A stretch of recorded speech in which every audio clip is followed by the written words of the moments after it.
Hello everyone, on today's episode of Let's Talk FGO, we're going to talk about a lot of things, okay? It's a lot. It's New Year's, so there's new content in both NA and JP. We've got some final thoughts on Christmas from the Underworld, many other events around this time, and of course, there's this whole prologue thing to Part 2, Cosmos and the Lostbelt. Stay tuned to find out more.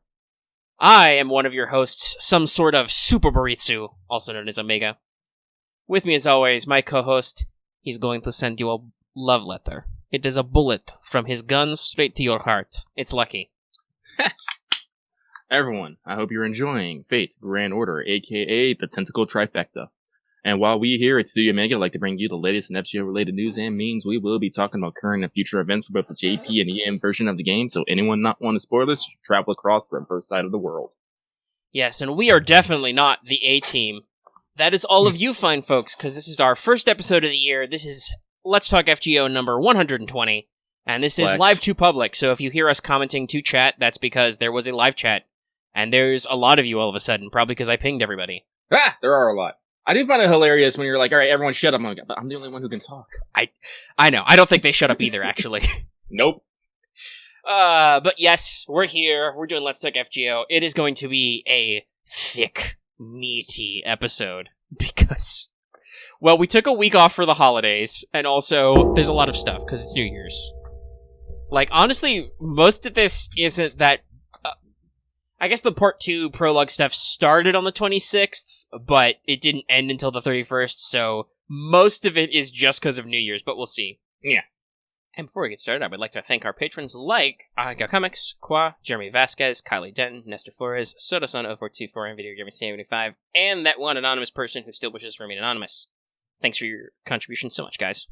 Alrighty, well, let's see, what's our time? We've been going for around a minute and a half. Let's go ahead and jump on in and check in with everybody's favorite Kohai real quick. Let me just make sure that my soundboard is unmuted. Senpai, 起きてください. That's right, everybody. It's time for Wake the Fuck Up Senpai, a regular segment for pro tips. So, tip number 1. Don't remember if he said this before or not, but when using the monthly exchange tickets, you can exchange multiples at once, and there's a slider, so you can actually adjust how many you're exchanging at a time. I found this out because I was not able to play for several days, but I was able to log in on, like, hotel Wi-Fi, so I accrued some tickets that I didn't have time to spend right away. So, not only can you save them, you can quickly redeem multiples. And of course, this has already been announced, and you may have noticed it, but January exchange items, crystals, bones, and seeds. I know a lot of people are excited about bones, but I've got like 200 of those. I need those crystals, though. I need seeds. Crystals. Yeah, I got a lot of those, too. So for now, it's crystals. And we're not going to talk about it today, but everybody's gearing up because there will be the Da Vinci rerun soon that has a lot with some mats in it, and I really need those fucking statues. Same. Holy shit, I looked at some of my numbers, I've been doing some ascensions for some stuff, we're gonna talk about it in a second, and I'm just like, oh man, I only got 40 of these, what the fuck? This is like, I haven't been this low in like years.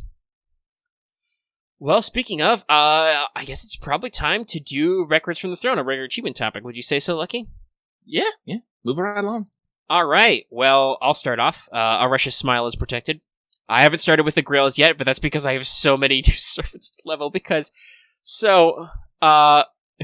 it's all Lucky's fault. He called the ball. I got both Melt and Drake in the GSSR at the same time. And then both of which were new, by the way. That's both news.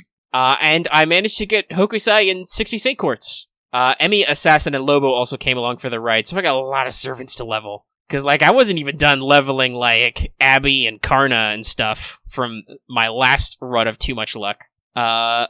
Also, I should tell the story of how Emmy Assassin, I was spending my tickets first, and I get a ticket, and it does that pop, and it's an Assassin, it's sparking to gold, and I'm like, no. Oh, it's just Emmy Assassin. Whew. That was brand new, at least, so, whew. But yeah, I got a lot of work on. I'm holding my courts and tickets for the Setsuban later this year, because I already got everybody I need off the Da Vinci banner. Thanks, tickets. Yeah, speaking of the Melt and Drake, yeah, I think we were talking about that on stream when you mentioned that, and I think one of the seconds, like either way, it's like I win in the situation, because either Omega gets something he doesn't want, and I get to fucking laugh at him, or he gets something he does want, and I get to be like, yeah, fuck yeah, so I'm like, good times had all around. Because I had like, I'm having a little bit of a weird time, actually, I want to say. Like, I don't want to say my luck is bad right now, but It's definitely making me lay down in bed and go, How do I life? Yeah, how do I life? Oh, I'm freaking the fuck out. This is the best luck I think I've had in FGO and like consistently in forever. Yeah. Everybody should remember 1 year ago when I spent like 400 quartz and still don't have Musashi. Yeah, so in an Ereshmas miracle, I said I finished the Eresh event and, waited for her raid up to come back around. And I only had, I don't know, what was it, a few tickets and 30 quartz. I was able to get her in that 30 quartz. It was really crazy because it was an absolute minimum roll. I didn't get a single other SR or SSR besides Eresh, and Eresh was the second to last card. It was good. Cause if you all don't know, I have been streaming FGO on I don't want to say semi-regular list. What's a little bit less than semi? Man, I don't know. Well, fuck it. I'll just round up to semi-regular basis. It happens. It's a thing that happens. It happens with a frequency. Yes. So you can check there for a lot of grinding, some Christmas, and both prologues, believe it or not. Yes, and, well, I'm not gonna commit to anything on Lucky's half, because I don't think he even knows how much he's gonna stream. We have heard feedback, and it is planned for there to be more streams and stuff throughout this year. Lucky will stream FGO more, and also other games. People are already like, oh, Lucky, you're playing Pillars of Eternity? Stream it, please. I'm like, okay, well, Lucky's gonna be busy. Yeah. So, at that point, I burned my Soul's Fire, and I finished leveling Benkei. Is that Ghost Lucky? Is that our first Ghost Lucky of the year? On air, anyway? I think it might be. He stopped talking right in the middle of a sentence. Alright, I'm glad I didn't unpause the audio till right now. Yeah, so you were talking about Benkei, which, interestingly enough, was what we were talking about in chat while you were gone. Yeah. So I finished level Benkei, and then immediately, full steam ahead, got Eresh to 90. And I was feeling pretty good, actually. I said there was much cheering. If I could choose a background song to accompany us, it'd have been Queen's "We Are the Champions." Of course. But also with the Christmas, I was able finally to get my Tama Lancer to 10-10-10, and as I've been saying for the longest, once I got all my Tamas to 10-10-10, that's when we start grailing. So with that, Tama Cat has already been pushed to level 90, and Tama Caster is currently level 96. I'm just in QP hell right now. It's pretty bad. I think I need just 11 million right now just for my next grail. It was to the point where I'm all I'm gonna have to work on my my door team a little bit. I actually went and did because people watching me grind know I've been using Blackbeard, Medusa, and Alexander for my team. I actually found that hilarious because a lot of people were like, Blackbeard, really? And I was like, yeah. I mean, he's got a Buster AoE NP. Yeah, and he has Voyager Through the Storm, so it's real good. It's just that he has NP battery. But as I said, I use the truest of strats, and me and my two max limit broken K-scopes. Yeah, that's the thing. You compensate for that with just K-scopes. Yeah. I need to work on my door team. I don't think it's not really set up for 3-turn clears. I need to just do a variant with probably Medusa and a K-scope because she's got a battery. When I get my Drake up, she's got a battery. She doesn't need a K-scope. She can probably do it with... Well, if I get her skill all the way to 10, I could do it with something cool. A fun CE. Anyway, you have one more bullet point in our Records from the Throne. Yep. And in my GSSR, Lucky pulled an MP2 Abby. So, as I said, this is another one of those things where I'm I'm not unhappy about this, but this wasn't my first pick. And it's just as I said, being over to Overcharge with Abby is nice. It's on point. And as I said, what was that? As an anger damage goes up on that MP. Mm-hmm. As I said, so now we can smack even more the shit out of berserkers with tentacles.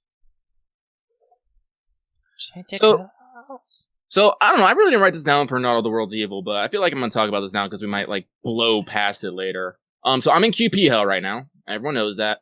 But also, I did throw down. I threw everything I had at Hokusai, and I didn't get her.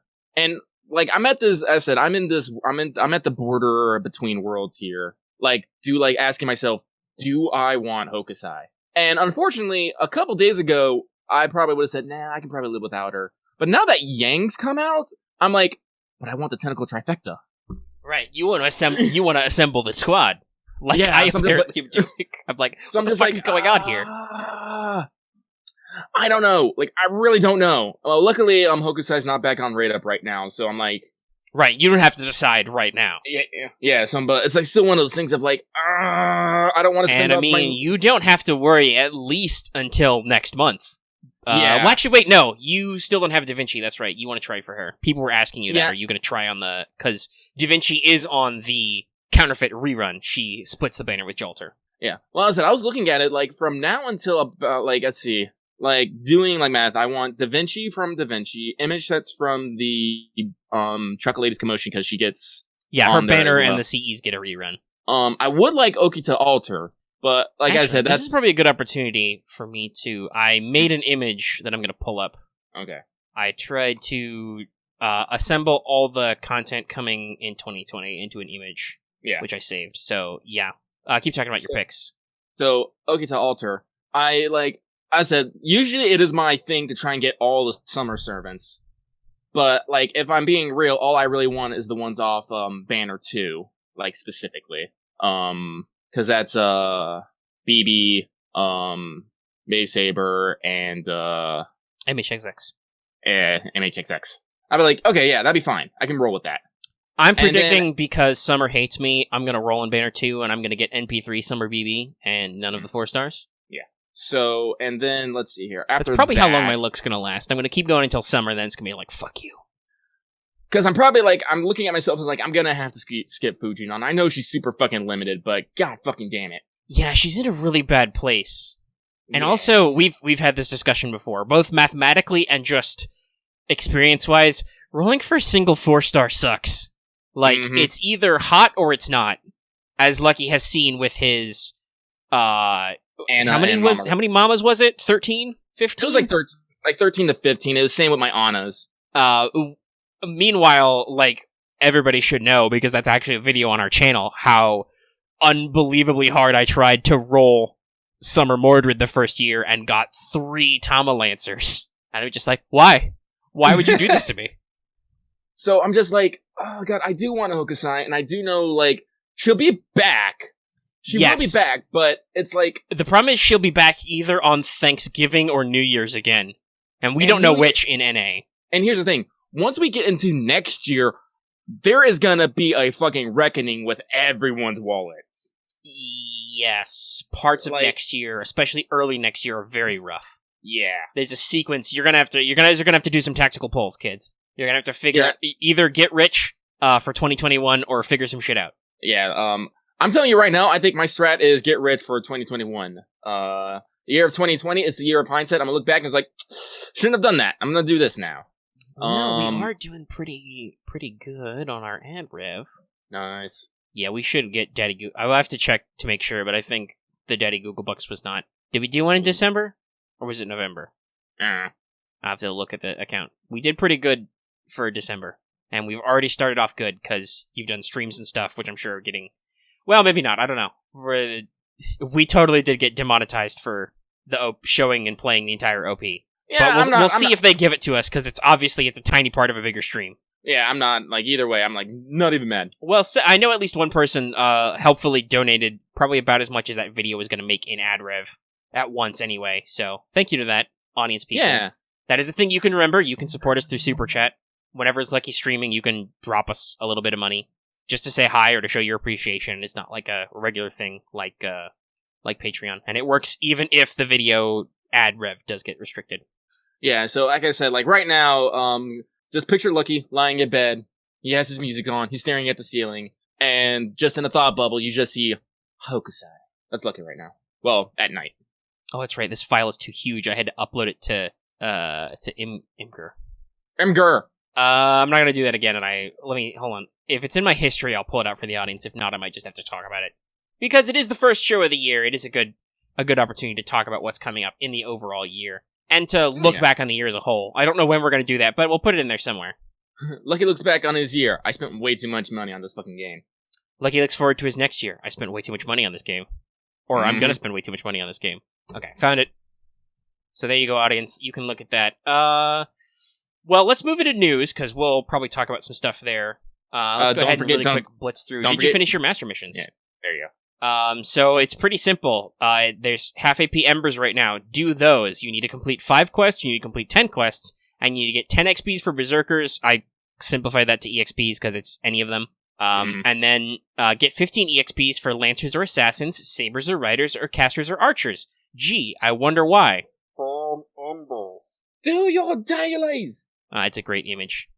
Do your dailies. No, that's me just being spooky. I'm yelling from far away. So, at a whopping 16 minutes and 47 seconds in, let's do the news. Do you want to, alternate these? How do you want to do this? You talk first or I talk first? I'll talk first. So, over in JP, we had the 1.6 million Twitter followers. Boom! 10-6 quartz. I think there was also more for the prior stream and some social media stuff. I wasn't here Omega wasn't there to take notes, and Lucky was off doing his own thing, floating along in time and space. That's how he do. Lucky, did you die just after saying that? Also, yes, Robin, that was all Records for the Throne. And maybe All the World's Evil? I don't know. Alright, he lives again. Yeah, I don't know if you were trying to say it or not, but I don't think on the audio the last bullet point of that news came across, which was there's also a quest and a CE thing. Hang on, I gotta pull up the show notes again. Okay, well I can read the next couple, they're short. Yeah. So JP has Atlantis 2 banner it happened already from the 25th to the 31st. It was a raid up on Achilles, Estrella, Hector, and still the new CEs. It was clearly bait until New Year's, and also the stream they had, which will be the next bullet point, clarified that Lostbelt 5 Part 2 Olympus is coming in spring, which all the guests on the stream were like, spring? What? Now that said, I'm assuming that means March, because they said that Lostbelt 5 would be in winter, and it was early December, I think. It was well before winter actually started at the solstice, so I think we're using the rough periods of, seasons here, not like the astrological ones. So I'm hoping Marchish. Yeah. But obviously there was too much to be contained. Too much! Yeah. Do you want to read the next part? I'll read the next one. Okay. So we have the JP, the Fate Project End of the Year 2019 TV Special Commemoration Campaign. I didn't watch this because, interesting about this wasn't actually streamed on YouTube or whatever. No, this was on TV. Yeah. There were some people rebroadcasting it from, Nico and stuff, which I watched some. I think I was awake to watch this, actually. That's right. Yeah, I wasn't. I was passed the fuck out. But, it was tied to the stream on the 31st. We had some goodies. Log in from the 29th to the 31st to get some gold apples and a ticket. Half AP free quest, rank up, and then to the 31st. And, they had some sick announcements. The stream announced that there was a today's menu with Emiya Family Switch game where it is cooking Emiya and you are cooking food, and it's both me and Omega are just export. Yes, that was a real thing, and yeah, no, literally in my notes it says stream announced an Emiya Gohan Switch game. Export. I cry right now that there's still not a Western release date. Depending on how much text there is, they might need some time. They might. We're pretty sure that's why Fate Stay Night is not translated yet. Aniplex would do it, but they have 6 guys. It's a big script. So, and here was a shocker to everyone.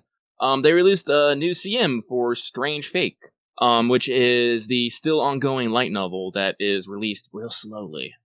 And some people are immediately anime, and unfortunately, no, it's not. It's just for the LN.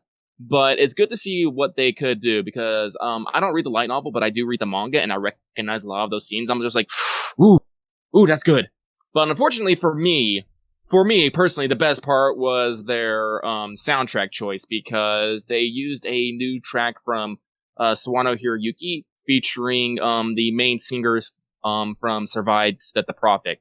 If you don't know those guys, check out the opening to the first core of Banana Fish.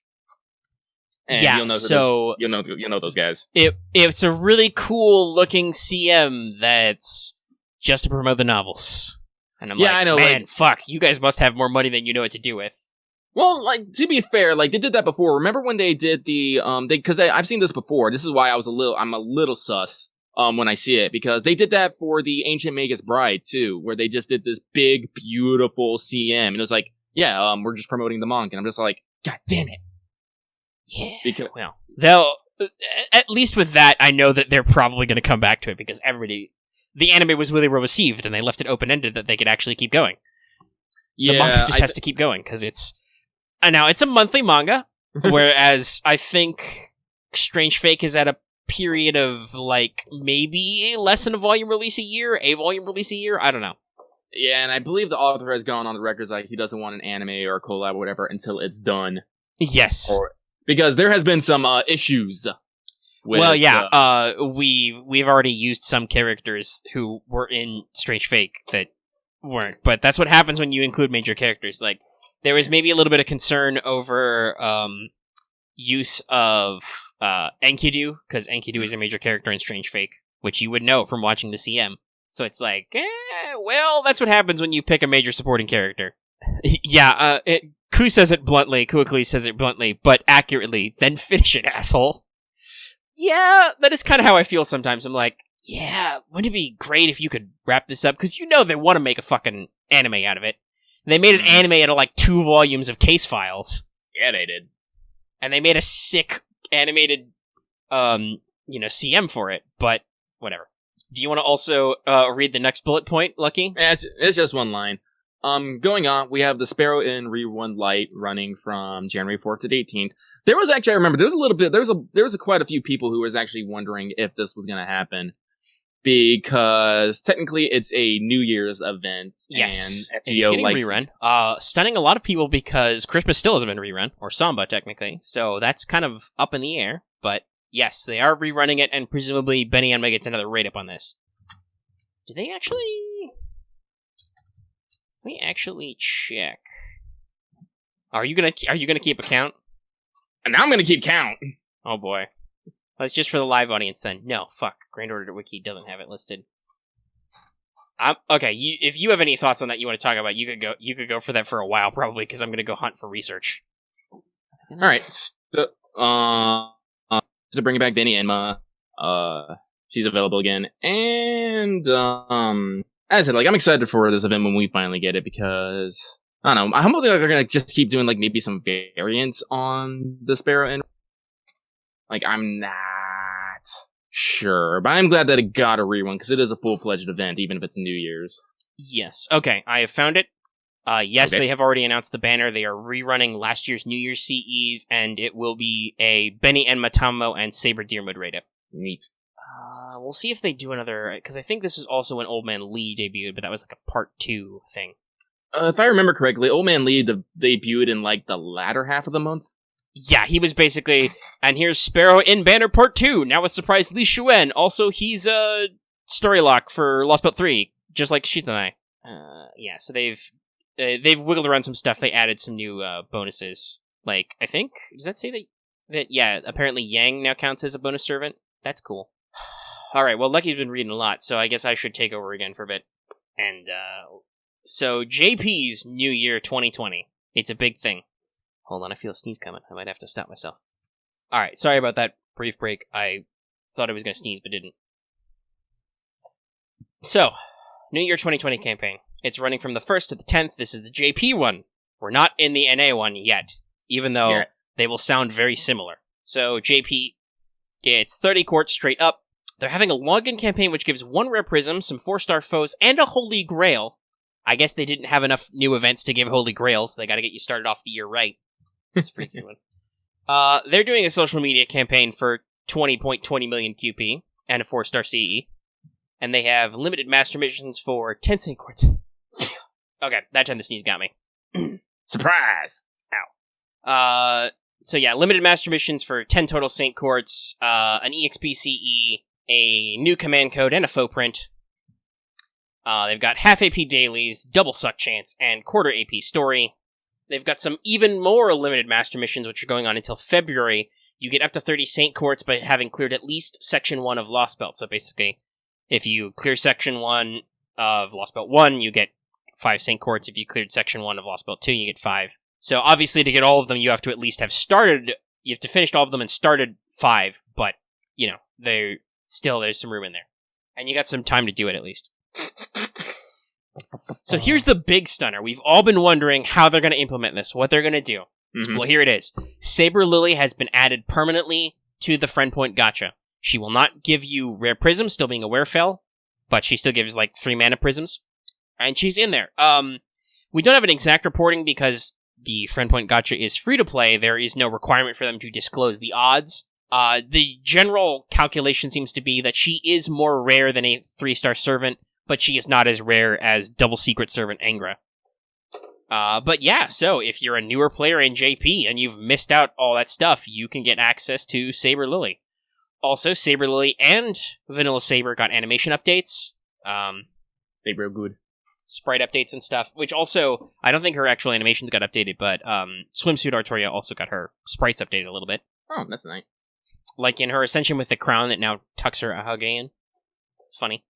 But Saber Lily has a sweet new NP animation with dynamic angles. The beam still goes through the crotchetal zone. I mean, it's a joke. It's an actual joke in Saber War, so they had to leave but it. But now she has trigger explosions. Nice. Little stars and explosions. And Saber has the dynamic front-facing sprite in her Excalibur. I like how she cocks Excalibur back now, though. Yeah, it's I believe it's a direct homage to CGs from Fate Stay Night. Yeah. So, the lucky bag is by class. So you have the usual 7 classes, and then you've got extra 1, Ruler plus Avenger, and extra 2, Alter Ego, Moon Cancer, and Foreigner. It is still only 15 paid quartz in JP. That's pretty cool. We should start getting the 15 quartz only this year at the anniversary, which will be cool. Also, our anniversary lucky bag, our next one, will be completely class-based. I'm not sure if I can roll in the extra class one safely anymore. I might have too many of those. On the other hand, if I don't roll an SSR Berserker until then, I'll be free and clear. Anybody I roll will be brand new. Because I still don't have one of those. Been playing this game 2.5 years, still got one.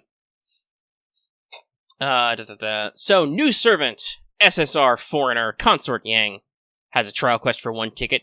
Supposedly her trial quest has no story. That's a big stunner to me. It's weird. Don't know what they're holding back on. You mean it has, is it just battles? Yeah, it's just battles. There's no story. Wow. It's literally just a trial. I'm like, wow, it's been a long time since they did it like that. She was a Consort, Dallas. She replaced Consort Wu. No, he's trying to get me about my grammar. No, I'm not gonna do that. Yeah. We're gonna... We can... I mean, technically, it's... the full translation of her title is Imperial Consort, but fuck it, that's too long. Well, Dallas, when I was writing my notes, that's what everybody was calling her. Yeah. So, suck my dick. Where was I? Oh, the banner is rotating between Yang, Mothman, Void Shiki, Gil, Skahawk, Kiara, and Summer BB, with also new CEs. Start Dash and returning master bonuses are increased for a time. There's a rerun of last year's quest to get the New Year's Mystic Code, so that's cool if you missed it. And the usual additional items in the Mana Prism and Rare Prism shop, including 2019 Special CE. And I feel like I want to just read our New Year's back-to-back with that. Go for it. Okay, so hey, North America, Happy New Year 2020. Going from 1-1 to 1-10. So log in for the first 3 days. This is not a streak. This is log in on specific days. So if you didn't do it already, you've missed some. Rip. I think you would have missed all of them, actually, because it's already the 3rd.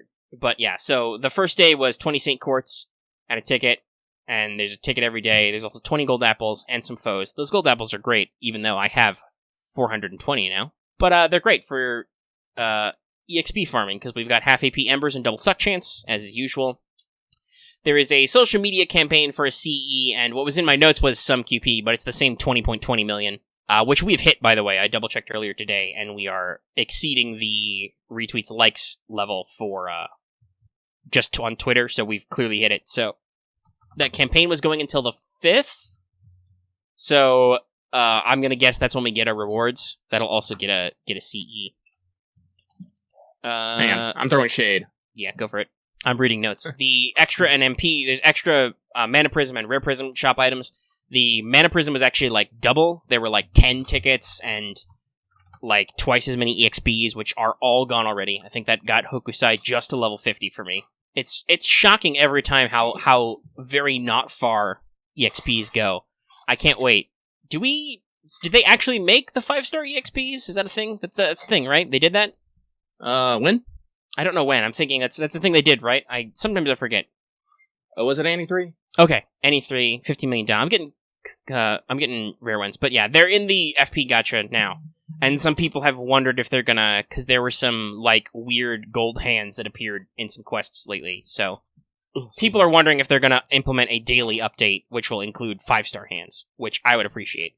Also, while you're at it, Delightworks, can I get a fucking all day? I have, like, 4 extra class servants that I wasn't counting on, and it really rustles my jimmies to waste EXP. So, like, either give me extra class hands or give me all hands. I don't care which. Okay, so the summon banner is SSR Foreigner Hokusai. We posted our wanted recently. It was very successful, but not as successful as Abigail. I see how it is, Internet. Also got a rotating raid up with Musashi, Gil, Moriarty, Skahak, Melt, and Tammo. Because Tammo also got her animation update. Which some people are like, oh, she got her animation update already? Yes, because that was in JP, was with New Year's. If you're thinking a comparison, it's probably because Kintoki doesn't get his until Setsubun, which will be in the latter half of this month. But yes, she got hers with New Year's originally, so yes, she's gotten hers. It's pretty fun. Now you can see sick Tamamo spins. There are sick Tamamo spins. They make me laugh. Spin to win. So we got the GSSR summon. It was split between, well, it is still split. I think you can wait until like the 18th or something before you do it. It was split between Knights and Cav, with Knights adding Avengers plus Rulers. Oh, God damn it. Cavalry adding all the other extras, Alter Egos, Foreigners, etc. Meg, I'm going to cut you off here real quick. Someone tally that. But I just tried to get into my door, and it said this quest is locked, and I was like, what the fuck? I look at the time, it's 4 PST, it's like, oh, everything just locked over. Great. In that moment that I did it, it's like, now we're switching over now. I'm like, God damn it. Now I gotta reload righty. So's. Well, it's a long list, but I'll read it again off for the audience unless they object. So the pool for the GSSR is in the first half, the Knights one, you can get all your sabers, which includes, Altera, Vanilla Saber, Arthur, Musashi, Mordred, Nero Bride, Okita, and Void Shiki. You can get all your archers, your SSR archers, Arjuna, Summer Artoria, Gil, Ishtar, Moriarty, Tesla, Orion. You can get all your Lancers, Lancer Artoria, Bryn, Enkidu, Ereshkigal, Karna, Skahak, Tammo. You got the Rulers, Jean, Amakusa, Sherlock, and the Avengers, Dantes, and Jean Alter. Also, I didn't want to interrupt my list, but this reminded me. I double-checked this on the actual event story. It's important to note, if you haven't rolled this yet, maybe you don't have all your money together, you don't get limited 4 stars or, like, story lock 4 stars in this pool. Only permanent 4 stars, unless they're an SSR, because only Lobo is in the Knights plus Ruler Avenger one, and there is not Passion Lip in the second batch, for instance. Which includes, and there's no summers besides the 5 stars either in any of these. I double-checked on the site, so they aren't out of the thing. Did I cut you off there? Who, me? No, I cut you off. Oh, you're counting both now, okay. Yeah. Chat's going by very fast. It's very hard for me to follow while I'm also, like, reading notes on another screen, and then I tab over. No, that's what I'm doing. I'm watching it. All right, that's good. I do like this. I do like this line. Sherlock and the Avengers. I'm like, that's funny. So the second pool writers, you've got Maid Alter, Drake, who I got, Iskandar, Maeve, Ozymandias, Ketz, Cleopatra, Jack, King Hassan, MHX, Asakama Hime, and Shuten, Ilya, Da Vinci, Merlin, Summer Nero, Shez, Tama, Sanzo, and Waver, Ku Alter, Hijikata, Raiko, MHXA, Nightingale, Kintoki, Vlad, Zerker Vlad specifically, obviously. And then you had the 2 alter egos, 5-star ones, Melt and Kiara, and then Abigail was in the pool there also. I find that very honestly, the fact that I got Abby out of all of that makes me go, wow. Yeah, it's very interesting. Same with me. I picked up Melt. I'm like, really? None of the Berserkers? Okay. Well, actually, I don't even know how the math works. Is it like the first SSR you get is the one that was guaranteed? Because that was technically Drake. She was the one who got first, which I should say is lucky. But then, like, Melt pops along later. I'm just like, the fuck? No, it has to be Melt because Melt's limited. Drake isn't. Yeah, I guess. Because I don't think the pool gives you just a pool on limited SSRs. It's just you have a chance to get a. That's true. I don't know. You just have well, I don't know. That's the thing. I don't know how it's coded. Fuck. Does anyone know for a fact, like, if it's you can get multiple limiteds? If you get more than, like, oh god, this is when we I have guess to, like, the question is, like, is it coded so that one of the cards is guaranteed to be SSR and then it's just here's what's in the pool or what? Like, I don't know I don't know what the math is. Okay, so the banner is coded with all of them are available. Wow. Yeah, because free to play has just shown Bryn and Eresh in the same poll from somebody. Yeah, so it's coded so that any of those servants are available in the pool. But one of those cards is just guaranteed. So I think that means Drake was the guaranteed one because she was first in the poll. I don't know. But I don't know. I don't even know if sometimes the GSSR card is first, but sometimes it's not. So I don't know. That's honestly real wild to think about. Yeah, thinking about how they code this stuff is like really, really interesting. Because we don't actually know what the backend looks like. We just know that they can do things very selectively. Like, they can, for instance, be like, okay, if we wanted to, because they've done this with pools, we can turn on all the limiteds and story locks. Because, for instance, when they do the class-specific banners, literally everybody is in there. That's why it's considered a secret Salieri raid-up. Because if you roll on the extra one, he is the only 3-star servant who can appear, so you will get some copies of him. Unless you get, like, all CEs. Oof. Which could happen, but still, yeah, it would be rough. Now everybody's talking about their GSSR polls. Let us know what your GSSR poll was in the comments, unless you're here right now telling it to me in live chat. Don't double up. Kidding, you can double up if you want. I'm probably not going to care too much if you... Well, actually, I don't know. I was about to say, I'm probably not going to care, but also, will I even see what you say in live chat? I don't know. Alright, well, I talked a lot, Lucky. I did 2 long ones back-to-back. Why don't you do our last little bit of news? Our last little bit of news. Wait, I lost it. That. So, North America, Part 2 Prelude campaign running from, the December 26th to the 7th. The Part 2 Prologue was added, and basically, complete the Prologue by the 7th to get 30, St. Corinth and commemorative CE. The Moonlight, Lostroom OVA is officially streaming on both Funimation and Crunchyroll.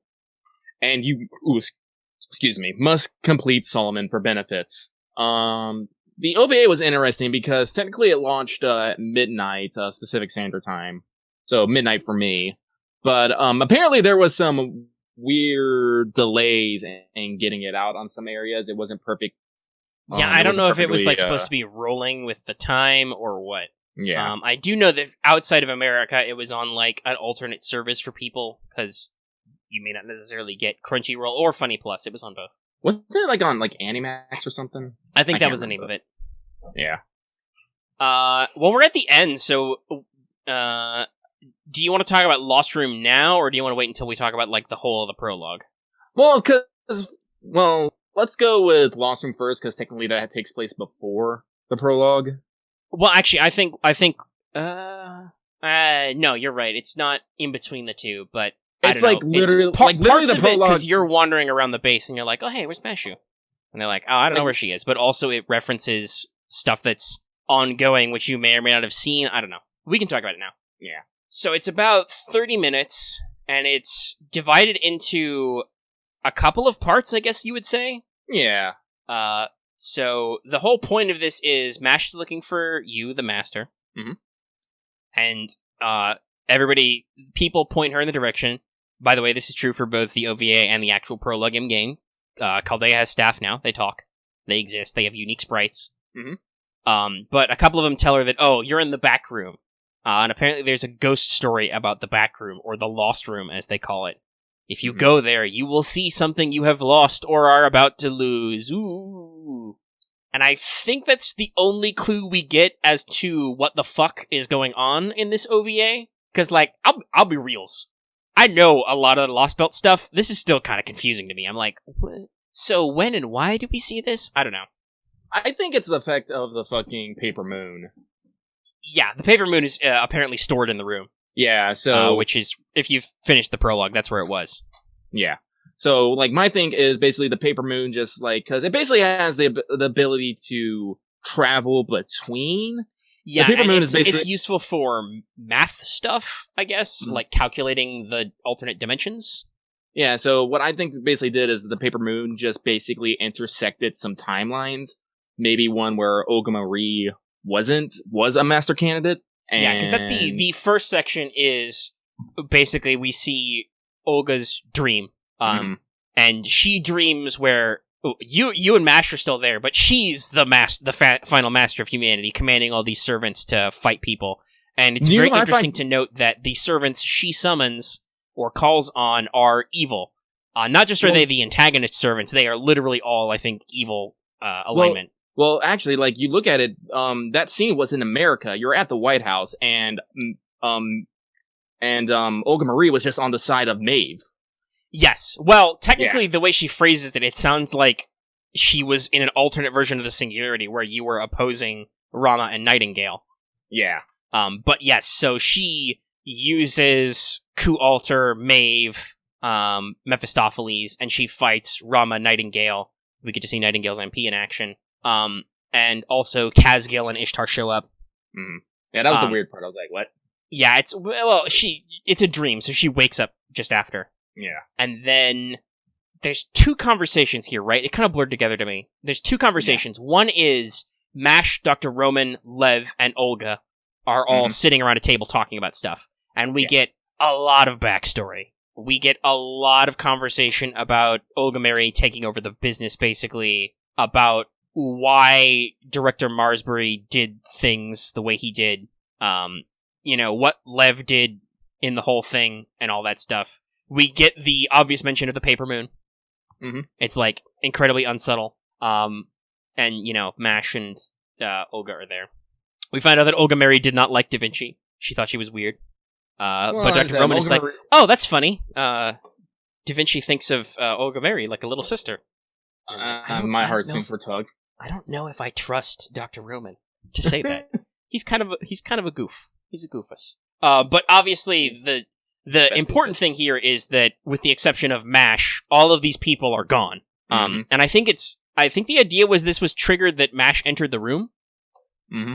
Like, she enters the room to find you, and she basically stumbles into this conversation. Because the master is in some places, but you don't, like, he doesn't speak until, like, the second half of this conversation. Yeah, when basically the participants change. Yes. And they just kind of, they, like, cross-dissolve, and they swap to just you and Mash. But the conversation has some good points, and it kind of ends on a sad note, as kind of, like, Lev as a character basically remarking that, he ended up being the bad guy, basically. He was a demon pillar catalyst, but he still did some work and stuff. And so O was kind of like, oh, that's sad. Oh, hey, this asshole's here. Mm-hmm. And then we kind of have a brief back and forth with Olga Mary about stuff. Just kind of chatting about that, about the, just stuff going on. And then ultimately she leaves and says some kind of like, oh, it's too bad I'm gone, but you did pretty good, kind of thing. Like, yeah, it's definitely implied that Olga Marie realized that she wasn't actually there. No, she realizes she's the thing you lost, basically. But she's like, but you did okay. You kept going, and like it's interesting the thoughts, because most of this section is from Olga Mary's perspective, basically. Like, she's the only inner monologue she get. There's a point where, like, because you're super beat up. Like, the master is like, bandaged up, and you're talking about how hard it is, and she says, it basically says something like, oh, if he's gonna give up, wouldn't it be better if I just, got rid of him? Mm-hmm. But then, Ritsuka keeps talking, and talks about, no, even though I'm weak, I'm average, but that just means I gotta keep going, I gotta keep trying for humanity. Cue training montage.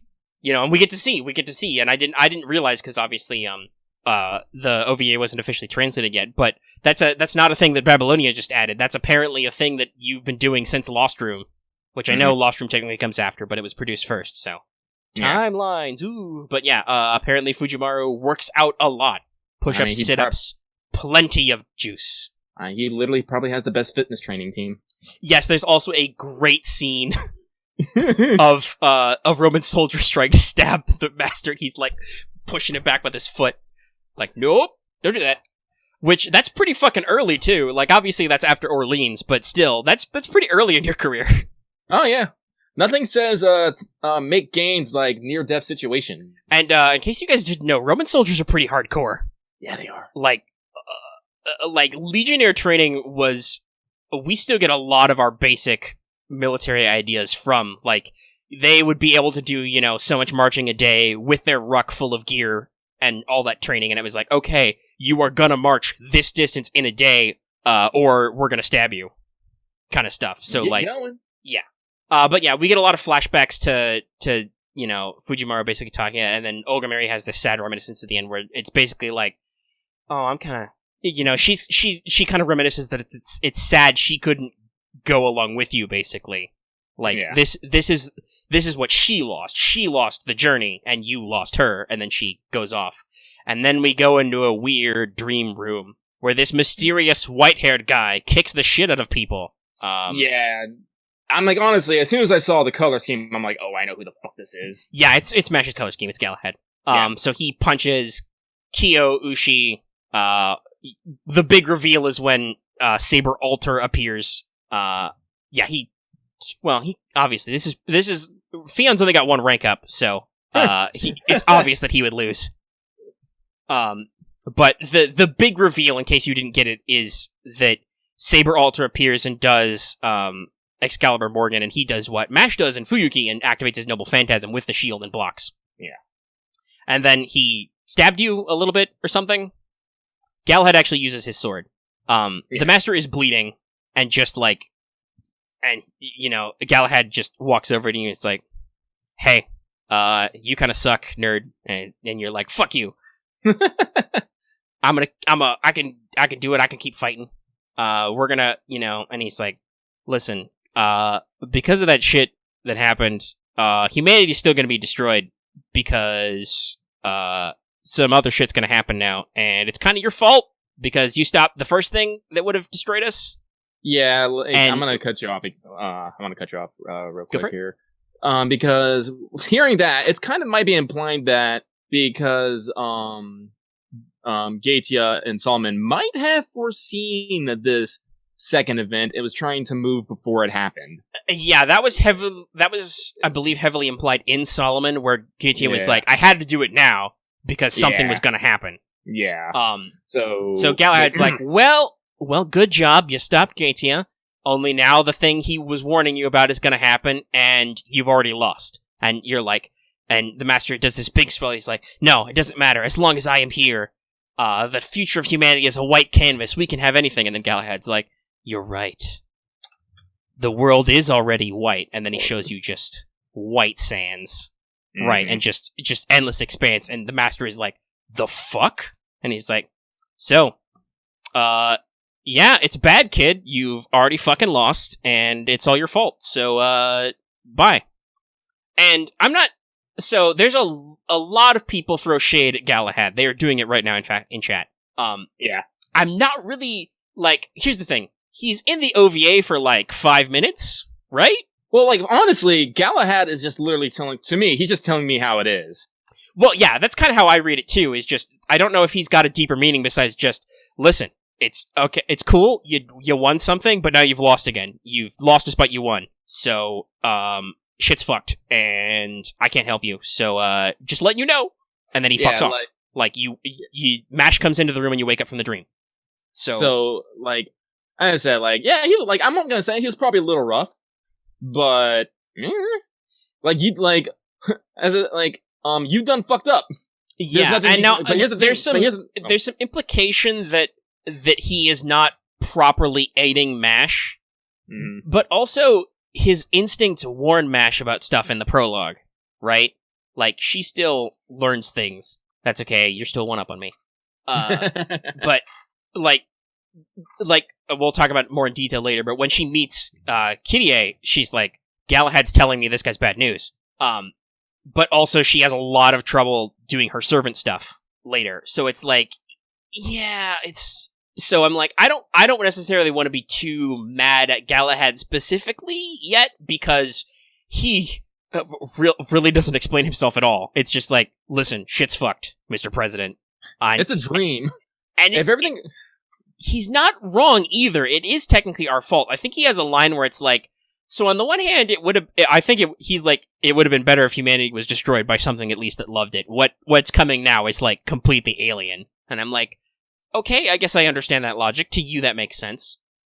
And so I'm not really sure, like, because Galahad's very temperamental. He's very that way. It's like, when they summon him, well, obviously we've seen from episode 0, he's real pissed off at Chaldea. Like he tries to destroy Marsbury, like, completely. Like, he's like, dude, you're fucking dead. But then he calms down, and then he's like, I will not help you at all. And he refuses. He, for like 5 years, 10 years, whatever, it's a long time, he doesn't manifest in MASH at all, and does not do anything to help her. It's only once the incineration begins and MASH's life is in danger that he activates his powers, forms the contract, and is her, basically, heroic spirit half. And even then, he does not fully lean in. Well, yeah, I'm finishing up my thought now. Like, I'm just saying that even after he activates and gives MASH some of his powers, he doesn't share all of them until she naturally develops the affinity to use them, like in Camelot and stuff. Okay, is the thought over? Yeah. Okay. So I'm gonna rewind all the way the fuck back. Sure. So a lot of people are giving shit for Galahad. For one, this is like you gotta take some things with a grain of salt here. First off, this is our first physical appearance of Galahad, which means Galahad is manifestation independently of MASH. Who the fuck knows what's going on? Second of all, this is a dream/vision. Does not mean that everything totally equals 1-to-1. Like, yeah, because it's Lostroom. It's like, okay, so we lost the Earth, but does this also imply about losing Galahad? I don't know. Yeah. As I said, and when you're mentioning about Galahad, as we saw from episode 0, it was only because of fucking MASH being like, please, no, don't. That Galahad was like, fine, but you're not going to get to use any of my mega version powers. Well, also, people are talking about what did Galahad lose. Galahad doesn't necessarily have to have lost anything. He is the vision of what we are going to lose. Yeah. Like, because you can say Dr. Roman lost stuff, and you can say Lev lost stuff, but, like, they were just part of the things that were in the room.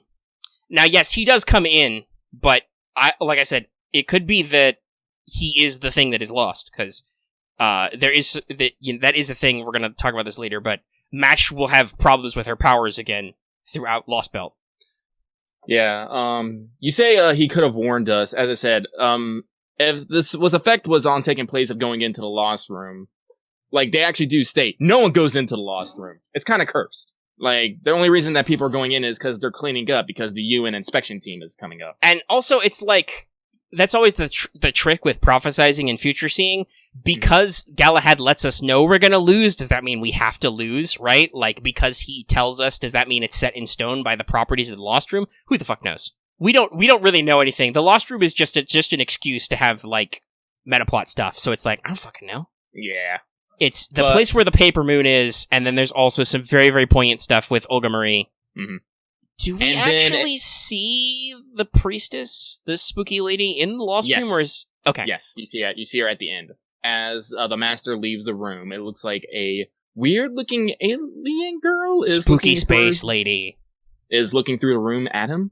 We'll get some more detail on Spooky Space Lady. I'm actually kind of surprised that Spooky Space Lady didn't get as much coverage in the prologue, which we'll talk about later. But we have a little bit of an ending montage as we leave the Lost Room. You see Gordolf and more than 40 guys. And Kyrie and all the dudes and the helicopters. Clearly more than 40 guys. Holmes with the future Shadow Border that's not in a box yet. And stuff. And I guess if you got theory crafting that's just based on early Lostbelt stuff, we can. I don't know. Like, I would say save it because we're gonna talk about the actual prologue content later. Yeah. But yeah, so that's Lostroom. I don't know. It's super interesting to see. The animation's obviously not super high res. Yeah, that was like, I'm like that's something I have to talk about. Like, going from watching Babylonia to watching Lostroom, I'm like, I know it's not like the animator's fault or that far. It's just a really weird, jarring. Yeah, like, it was a 30-minute OVA they made at the start of part 1. It's like this clearly they didn't put the super budget in it. Yeah. Oh yeah, it's the second OVA. Well, yeah, I think Discard was just saying that it's the same quality as the original OVA. Oh yeah. But it's same just animation studio too, I think. So I'm just like, It's just a little cute thing. I think they had Discard. They had the budget to toss in. Like, this wasn't before they were committing shitloads of money, but they would have had the money because this would be the start of part 2, which means they've been going for like 2.5 years. But yes, it's only 30 minutes. It's not meant to be part of a larger story. It's kind of a tease that's kind of like setting up the prologue. They played it on stream, I think, originally. It's just like, ooh, spooky themes. Remember what you've lost and what you will lose. Ooh. Oh boy, do you lose. Oof. Oh yeah. Well, first let's speak of gaining and losing, and let's go to Caldea Free Talk and talk about our final thoughts from Merry Christmas from the Underworld. Because when we recorded exactly 2 weeks ago, there was still a couple days left. Mm-hmm. Which you streamed all this stuff. Yeah. But overall, in general, so final thoughts on the Merry Christmas from the Underworld story. Oh god, Eresh, why are you so cute? Holy shit. Yeah. It's like I am fully 110% behind the thought that my absolute adoration of Eresh in these final chapters was my catalyst, because boy, Merry Christmas from the Underworld does a real good thing of making you really want to protect Eresh. Like, holy shit. Well, that's what it is, really. It's like, this is Eresh's story, you know, Mm-hmm. and she's trying to go down to the deepest, dankest level of the Underworld, which becomes the Abyss and return to Zero and stuff. Because not even that Nergal is an asshole, but Nergal's weird leftover grudge thing is an asshole, which makes sense, but still. Yeah. They go out of their way to call it that it's not properly Nergal. It's like what happened when Nergal was defeated and he left some of his power. Like, all of his resentment and negative energy was left down here in the Underworld, because the real Nergal wasn't really that mad even. And they show that in the flashback. He's just kind of like, oh, well, I lost. Shit. Here, have these Divine Authorities I don't actually need. Bye. Oh, but this is the diseases and snakes and stuff. Why? I wanted a son. Fuck you. Which she gets, though. That's the beauty of it, is that, which is why Eresh has all her cool spear and stuff, is that at the end of this, after you punch out Nergal and Doozy comes down and is like, hey, spooky princess lady, hey, goth girl, you're stronger than you think, do stuff. And she's like, oh shit, I can do stuff. And she goes like Super Saiyan. And discovers she can shoot like lightning and stuff. It's cool. It's very cool. I'm eternally slayed by Eresh's animations. Like, when you randomly get a tiny deer. Yeah. Basically, every time she does her extra attack, she almost falls over from spinning her spear. Like, oh my god. And when her NP animations, you can see a Gramps and sometimes a Summer Nido. Which, the Summer Nido one is hilarious, because there's just a little Medjed right at the lip, and you're just like, oh, is that fuck, that was a Medjed. But yeah, the whole point is that she's like washed away her memories and everything, and it's really sad. But also, she still needs to, the way she phrases it is, well, she is a deity, so if Caldea still records her, then she can't truly disappear. So she's trying to destroy you. So it's kind of like a mixed thing, but you get her to reverse. There's this whole deep-seated, like, you have to save her thing, because, like, she falls into the abyss, she starts eroding away, it's a shadowed out, but there's a shot where, like, her face is melted off, and she's like, are you still here to help me? And you're like, yes, fuck you. Get out of the water. We're going home. Get on the sheep. I do like how, like, I don't know, but I kind of feel like halfway through the story, it went from you gotta save Chaldea, is like, I'm gonna fucking save Eresh. Yeah, basically. And I mean, you figure out that they're kind of the same thing. Yeah. Like, if you can get Eresh to stop because it's her authority, you can get it to work. But there was also, I do remember, there were also some people, it's all like Eresh can't actually destroy Chaldea. The minute she actually vanishes from here, like, the thing will stop. You can go home. You're like, nope. Yeah, people try to tell you that. I'm not sure if that actually works out in the metaphysics, because I don't know. she can't disappear until she kills us. So, I mean, I guess if you beat her up, it would work, but, like, I don't know. It's kind of confusing. Ghost Nurgle's an asshole. That's all you need to know. Yeah. But you punch him up, you beat him up. You actually dive into the abyss. Yes. Which Dumuzid calls it out, which is hilarious, because he says, if you wanted to dive underwater, you should have picked a servant with, like, a dolphin or a submarine. Which I'm like, wow, deepest lore. Thanks, Doomsy. Thanks, Doomsy. Doomsy is great. Give me a servant version. I don't know about that, but he's going to come back as the shopkeeper for Ishtar Fez in a couple of years. I know, but still, like I said, like a lot of the supporting cast, I really wish I can summon. You know, Siduri and Doomsy at the top. Yeah. Of my Also, list did right you now. see that earlier, or probably not? They've posted the trailer for the next Babylonia episode, because I think we're finally going to get a new one. Oh yeah, I think this weekend, right? Yeah. They said the 4th. Okay. They actually did. They did do a small CM. So yes, they did the CM, but in the CM they do a gold caster card, and then they do a flashback, but then they do a joke, where Siduri pops up. It's not an actual sprite of Siduri. It's like her in the anime with like a cutout. But like a lot of people are like, ooh, and I'd be like, dude, I'd do a gold. I would have went for bronze, but I'd do a gold caster Siduri. Yeah. But yeah, I definitely it's gonna be going on tomorrow, so I'm excited for that. But yeah, so like Doomsy and Siduri are literally at the top of my list for just give me these, just give. Yeah, they're pretty cool. But yeah, so that's kind of like the end result, and then there's a great scene where it's like, well, how do we get out of here? And it's like, wait, I have a gift for you. And I believe it's isn't it just Eresh's Bond CE what Santa Altera pulls out? I believe so. Which, in case you guys don't know, that Eresh's Bond CE is flowers in the underworld, because that was the first time something beautiful happened in her underworld. Mm-hmm. So and just that memory is like so striking to her. So it basically lets her remember everything that. Yeah, it returns her lost memories to her. Oh my god, it was so good. And then they explained what the sands were. You needed to collect the sands so you could be weighed down to sink down into the abyss. That was cool. Mm-hmm. Well, because dying is scary, Axe. That's why. Yeah. You don't know what happens after you die. And Eresh tried to improve it, but most mythology's general assumption is that the underworld must suck in some way.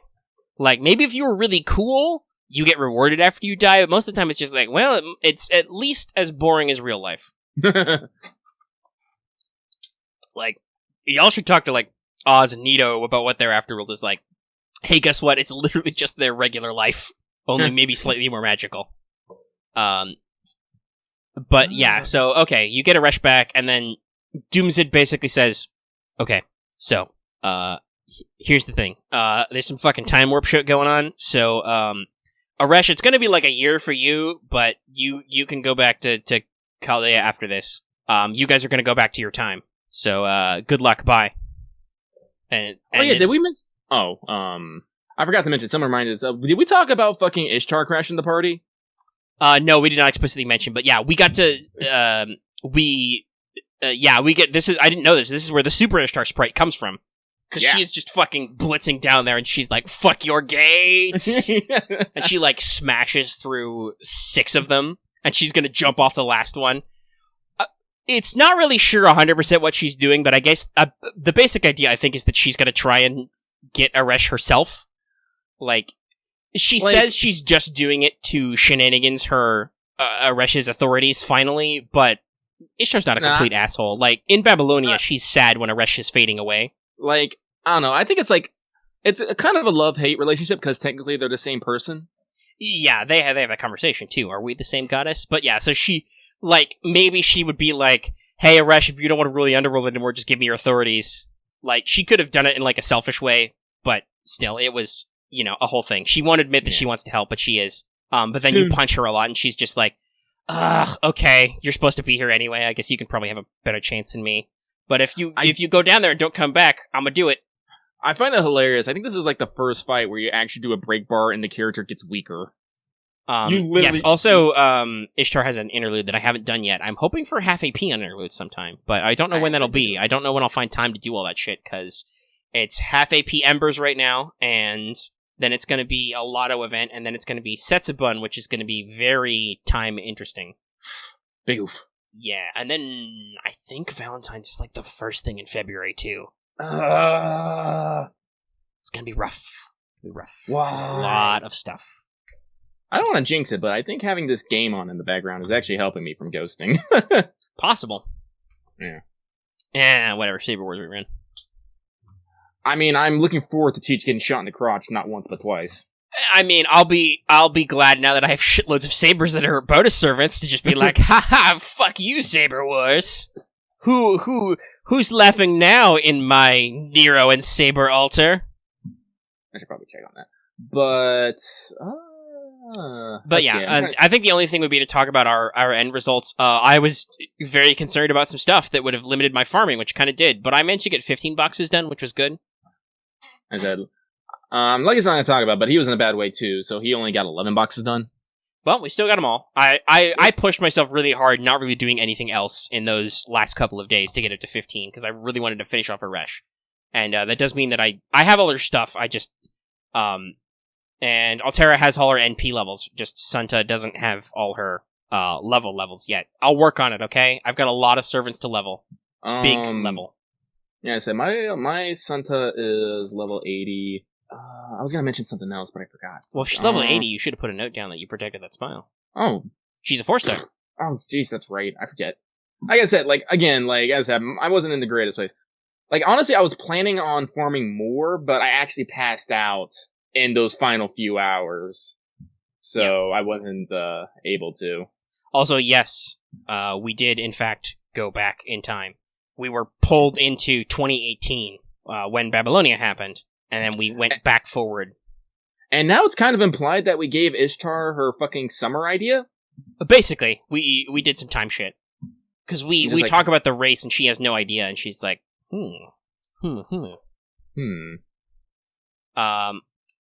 Yeah, we basically time loop her by giving her the future memory.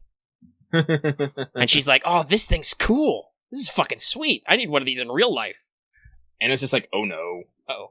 Oh, well, whatever. Fuck off, Ishtar. We're gonna go save Eresh. Lucia Nason will deal with it later. And then the other fun thing about Eresh is if you get her to her final ascension, she explains that dress. She's like, oh yes, this is specifically my dress that I made for when I would go above, ever. And I'm like... And I died. I'm like, oh.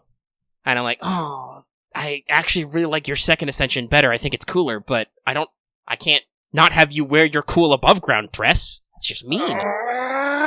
Meanwhile, Hokusai is totally staying in Ascension 2. I hear a lot of people say they like her, prefer second Ascension. Well, third Ascension, you completed the trial quest. The third Ascension is when Octodad, glues to her head and takes over. They do the fusion dance, so it's like, that's a little weird. I actually like Oe. I do too. I guess we can talk about the trial quest a little bit. Yeah, we probably should, because that came out. Yeah. Hokusai trial quest. It was a pretty long one. There were... Yeah, I was 2 or 3 silver apples for segments, and then a gold, and then a ticket. Yeah, it wasn't short. It was there was a lot actually. Yes. It actually took place over a day or so. Yeah. You're having another New Year's dream. You have these all the time. But there's an interesting monologue at first. We get some super old man text, which is cool. But yeah, then you're in a weird medieval period. You run into Suzuka, which is nice. Honestly, I'm gonna say, this event really sold me a bit more on Suzuka and her JK lingo. Yeah, and first of all, once again, shout out to the localizers. They did I don't know exactly what her slang was like in Japanese, but I assume it was more Japanese focused. Oh yeah. So shout out to them for keeping it current to our current day. I do know that is in fact what the young people sound like. Suzuka talks about the party being lit. She calls BB a boomer at one point. Yeah, and I was hilarious. Like, ooh. Especially because BB's from the future, but, lots of other stuff, fake news. She drops all kinds of current internet slang in her, JK stuff. Later, when Hokusai is like, Oe's like, oh, I wish I could paint a picture, and she's like, Yeah, I can't paint, but I'm gonna take a selfie real quick. My first thought was some guys. Oh, Suzuka's great.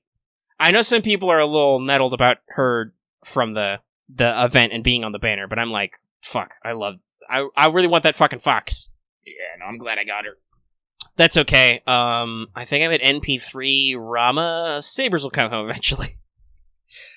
Oh no! By the way, that is a historical fact. Hokusai would not clean his place of work. When their house got too cluttered, Oe and Hokusai would just fucking leave. They would just move. They would sell the house and move into a new one. They were literally all art all the time.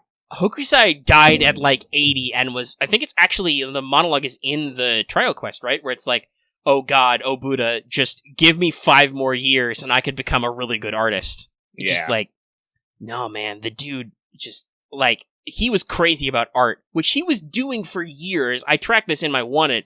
It's reported that the Hokusai started painting at like age 6 and lived to be like 86. Just, wow. The reason why Oe is also summoned is that they both produced work under the name of Hokusai, and Old Man Hokusai even says this. It's like, oh no, like no matter where you would, even if I think it's cool to be summoned, you would summon her with me because she is my number 1 disciple. She is my assistant. I don't go anywhere without her. Yeah. It's pretty cool. That's one of their skills even, is the bond between father and daughter. They have a really good relationship. I don't know, I think he could paint okay with his octotentacles. It's a little sloppy at first. He'll figure it out. He'll wing it. Although I do have to say, right now, I don't care what anyone says, my favorite sprite is Hokusai getting squirted in the face by Octodad, because it makes me laugh every time. Hilarious, yeah.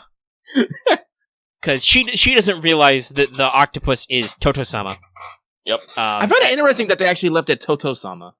I think it's because they wanted to like emphasize how formal it was and just being like father, even with like a capital F. It's like, no, we want to be like, yeah, we're going to emphasize this. But yeah, it's the trial quest is real good. Both for, I think there's 3 main points. 1, Hokusai is great. Whether it's Octodad being a funny old man, because he's a real old man, or just old man. Oe is adorable. I feel and like you can pronounce that Muramasa... Oe or Oe. It's uncleared. Prior to this, it was generally localized with like an apostrophe. We're not entirely sure how her name is supposed to be written. And she may not even have had a real name. But Oe is probably as good as anything. But she's just adorable. Like, also, huge tracts of land. Fujo says, it's like, I feel like Hokusai and Muramasa need to go fucking drinking and just talk old man, and I'll laugh the entire fucking time. Yeah. Old man stuff. But the second is Suzuka's dialogue. Suzuka's great. Activating her JK power. Also, the master has a realization that's like, oh right, you're really smart, aren't you, Suzuka? And she's like, yep, I'm fucking galaxy brain, yo. And like, okay. She is. Which is always like always one of the greatest contrasts I find about Suzuka is she's kind of like, I think the way they explain it is like Suzuka's JK-ness, her schoolgirlness, is that she thinks she realizes that that's a powerful archetype in our modern world. So she's like, oh, I'm keeping up with the times. I'm super cool and modern. It's kind of like how Tammo keeps up with email, even though her dialogue is like hella archaic. Which, if you didn't know, by the way, Tammo's dialogue is really fucking weird. It's really archaic, but she keeps throwing in modern words. Yes, she has like she speaks with hearts and stars and stuff. But like I was gonna say, Suzuka reminds me of Quetzalcoatl, where there's just an aspect that she's hyper focused on that really doesn't apply to her character, but it's still entertaining. Yeah. But the thing about Suzuka being super smart is one of her swords is magic, and if she stares into the reflection, she can like see forever, and is really fucking smart. Like, she even references that she's got a high level of clairvoyance when using it. So Suzuka's really cool, guys. She just has to work hard. Mm-hmm. But yeah, so that was the second thing. The third thing is just how fucking meta the trial quest is. Yeah, that's the second thing. Like, I like how all the actors, I say actors, are just self-aware about their being cast into this role. Like, BB does her fucking hacks. where she's like, "Oh yeah, they tried to have me play this role, but that's just not BB at all." Nah. I was also surprised, by the way, you just said BB-chan as opposed to the other one, which is like, who's this shady Kohai character who could be the final boss? And because her dialogue in the next sentence makes way more sense if you pick that option. Because it's I watched your stream and also was doing it. It's the same dialogue no matter what choice you pick. Oh, really? Yeah. So she's like, "Hey, I'm BB. I am a dependable Kohai character, and I am definitely the last boss." And then she got regulated to special effects. And then, yeah, Mr. Gold was like, "Now, BB, use some of your special effects." And she's like, "What? Where are these coming from? What do these stand for?" And then Suzuka's like, "Gasp, now we know what BB stands for. Blizzard Blossom." She's like, "That's not it at all. It's Black Blossom, actually, by the way, I'm pretty sure." Yeah, I'm pretty sure it is. But, like, Mr. Gold is great as well. And also then weird Shadow Da Vinci lady is like, she's God, talking to you like she's Da Vinci explaining some shit to you, but also I think she's an extension of the evil demon god of the abyss, aka Big C. Because, hey, in case you didn't know, Cthulhu will invade your fucking dreams and drive you crazy. That is 100% a Cthulhu thing. Well, they were talking about the Sunken Spiral City. Yes, they talk about the Sunken Spiral City. So yeah, no, that's it. Cthulhu is trying to take over your mind. Ta-da! Like, that's his move. Like, they don't explicitly say Ram, but they explain that Ram bored a hole in reality with his attempt to connect fiction to reality means that there is a gap now. And even though he couldn't pull Yogg through it, Yogg still snuck a tentacle in, and now so apparently anybody can fucking sneak a tentacle in. Well, that's how we're probably getting Naruhotep later, and whoever Yang. Have they actually confirmed who Yang is connected to yet? No, we're going to talk about that later when we talk about her character. God damn it. Because I have read some of her stuff. It's heavily implied, but it is never explicitly stated. Son of a bitch. And we'll talk about the reason for that later. But yeah, so through this, Cthulhu, the demon god of the abyss, contacts Hokusai, but Hokusai figures out, I mean, it's cool. The demon god was cool and all, but he wanted to stain the entire world with his madness, and I was like, that's not a fucking artist. Are you nuts? You gotta paint what is, not paint the world the way you want it to be. So Hokusai basically flipped off Cthulhu, and he got turned into an octopus for it. BB also explains foreigners a little bit in this. Oh, yeah. Because Gil, Mr. Gold, is like, yeah, you need to just leave this fucking dream, because otherwise you're gonna go crazy and die. And BB's like, nah, a human could take it. If you were a foreigner, if you were someone who was made from madness, or who fell into madness but then consumed the madness, you would be okay. Hokusai definitely falls in the latter. Yes. And Abigail, I think, is the former. She is directly drawn from the crazy thing. Mm-hmm. Yeah, and then Axe is right, we get Space Cop, but that's just because she's from space. Space!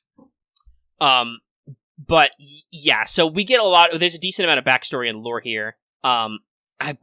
So they say it's during a New Year's party, but I got the impression that other people thought that this was while we're taking a nap on the Shadow Border. No, I definitely think it was technically during New Year's Day would be after the prologue. Well, that's the thing. When you start off, Suzuka is asking you what you were doing, and you were talking about how you're going around and eating a bunch of food with a bunch of servants. So... Yeah, I don't know.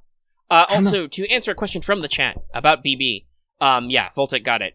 Basically, a little bit spoiler for the plot, but it'll be pretty obvious because we already know who BB is. Summer BB actually registers as a foreigner, but because it is BB, her moon cancerness takes over the Saint Graph. So it's because of who she is, it's impossible for a system to register her as anything else but a moon cancer, apparently. So it's not a class that's necessarily exclusive to her, but because she's the dominant power, she gets registered as a moon cancer. And I think it's fine because it gives us an SSR one before Ganesha comes out. Spread out that class. I think that's all the plot stuff, other than just, there's a lot of back and forth about whose dream it is. Yeah, honestly, I'm not gonna lie, when Da Vinci was doing the, creepypasta thing, I was a little unsettled. Honestly, stop. Not that we want to shit talk Salem too hard, but I think this did a slightly better job at the creepy vibes, because you think everything is normal and fun, and then it's like, ooh, demon abyss. You're like, Well, shit, yeah, fuck. that's the thing. You go into Salem knowing something's weird. You go into this New Year's event going, oh, it's just another, happy-go-lucky, New Year's trial quest. We might slap some dudes, we'll have some laughs, and then, oh god, it's Cthulhu. But then you punch him, because you can do that, and you leave. But yeah, no, there's several characters comment about how used to this shit you are, and you are, because Suzuka says, well, servants don't dream. Which is technically true, servants don't dream properly. You, the master, dream their memories.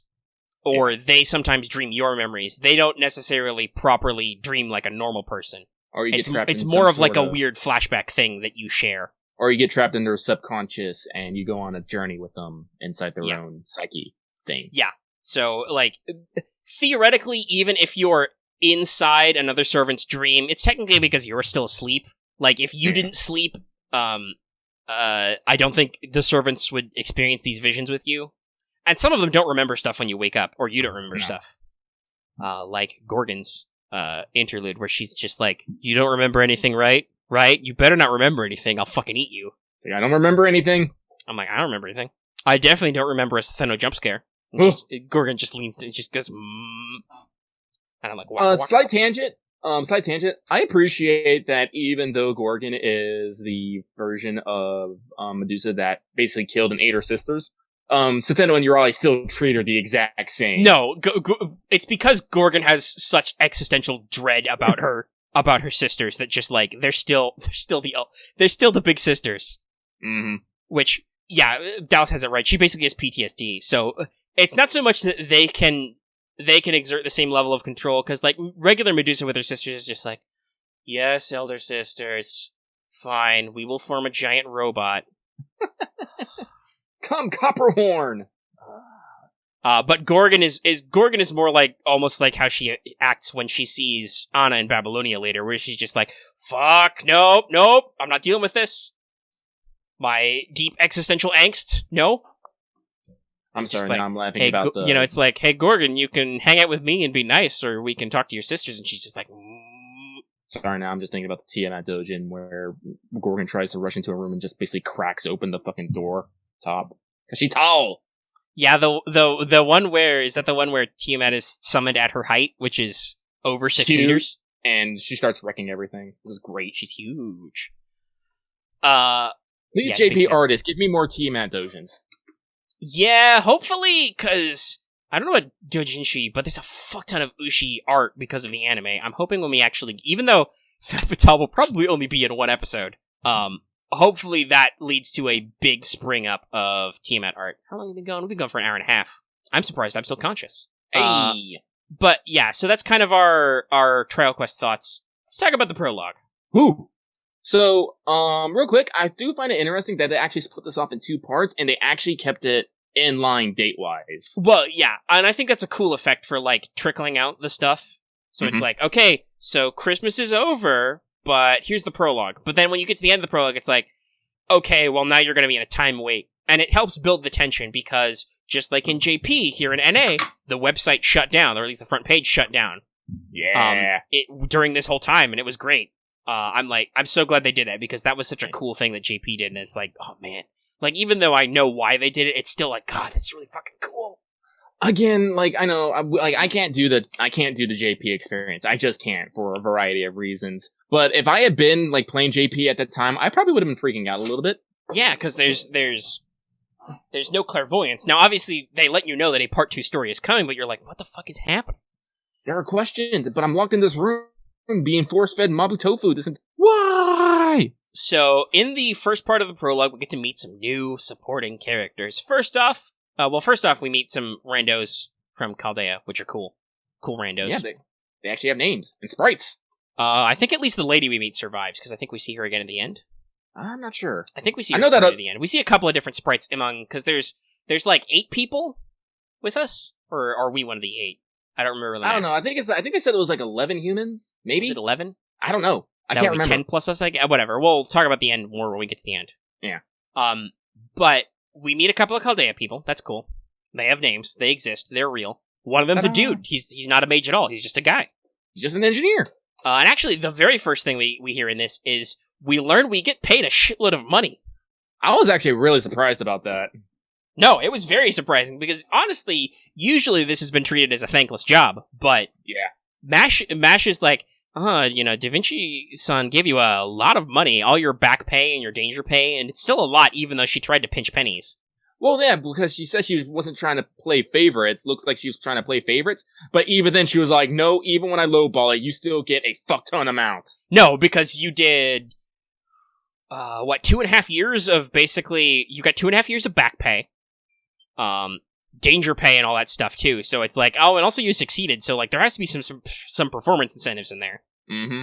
And it's basically like, Caldea's going to shut down. We've been bought out by somebody. There's going to be a UN inspection to see if we fucked anything up, which Da Vinci tells you later when you talk to her. But you're going to get to go back to your family home with your money and just, see you later, which is kind of sad in its own way, but still it's like, am I being rewarded for a job well done? And then the plot comes on, it's like, oh, buddy, your job's not done yet. I'm sorry, I'm just thinking, one of the master's goals now, I want to be able to spend my money. Yeah, that's a good fun headcanon to keep going, where it's just like, listen, I gotta just reach into your uniform, you're like, listen, I have a fucking check that I didn't get to cash, so we're gonna win this one so I can cash my check. But we meet supporting characters. First off, they explain that all servants have been dismissed except the original ones. But then we also see that Holmes is still hanging around, being shifty. Cool guy Holmes. Still a little bit of his kind of know-it-all nature. But at least he's helpful and pleasant while he's being a bit of a dickhead. But yeah, so we meet our supporting characters. First off, Gordolf, or as we like to call him, Gordolt. Gordolt.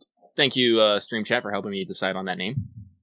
Yeah, it was either that or Gordork, but I like Dolt because you like Dolt and I like Dolt because it's only one letter different. Yep. Truly masterful playground nicknames. Only one letter changes. But he's the new director. He bought all of Chaldea. He's from the music family. Or possibly Music. Who knows? I think it's Music. It's probably Music. He's from Europe somewhere. Yeah. He's European.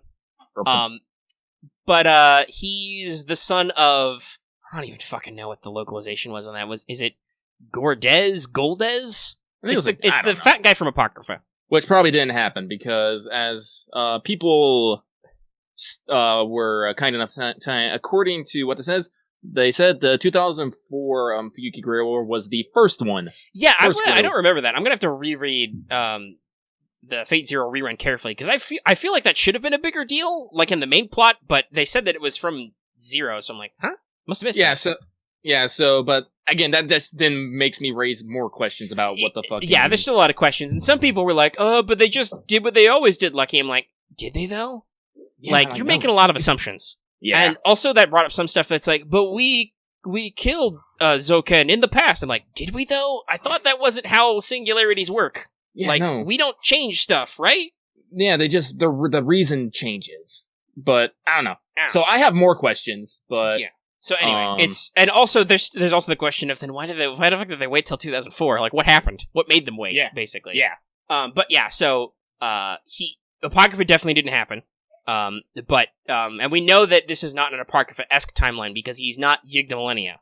He's still Music, because that's the thing about Apocrypha. In Apocrypha, because the Greater Grail got stolen, there were a lot of knockoff Holy Grail wars that a lot of high-level mages died in because they're utter fuck-ups, which meant that Darnik got promoted and was able to coalesce the Yig the Millennia faction, basically. He got more power, and so they formed a collusion because their bloodlines were dying out. No such cooperation has happened in FGO. Mm-hmm. But the Music family are described as completely average mages. They're alchemists by trade.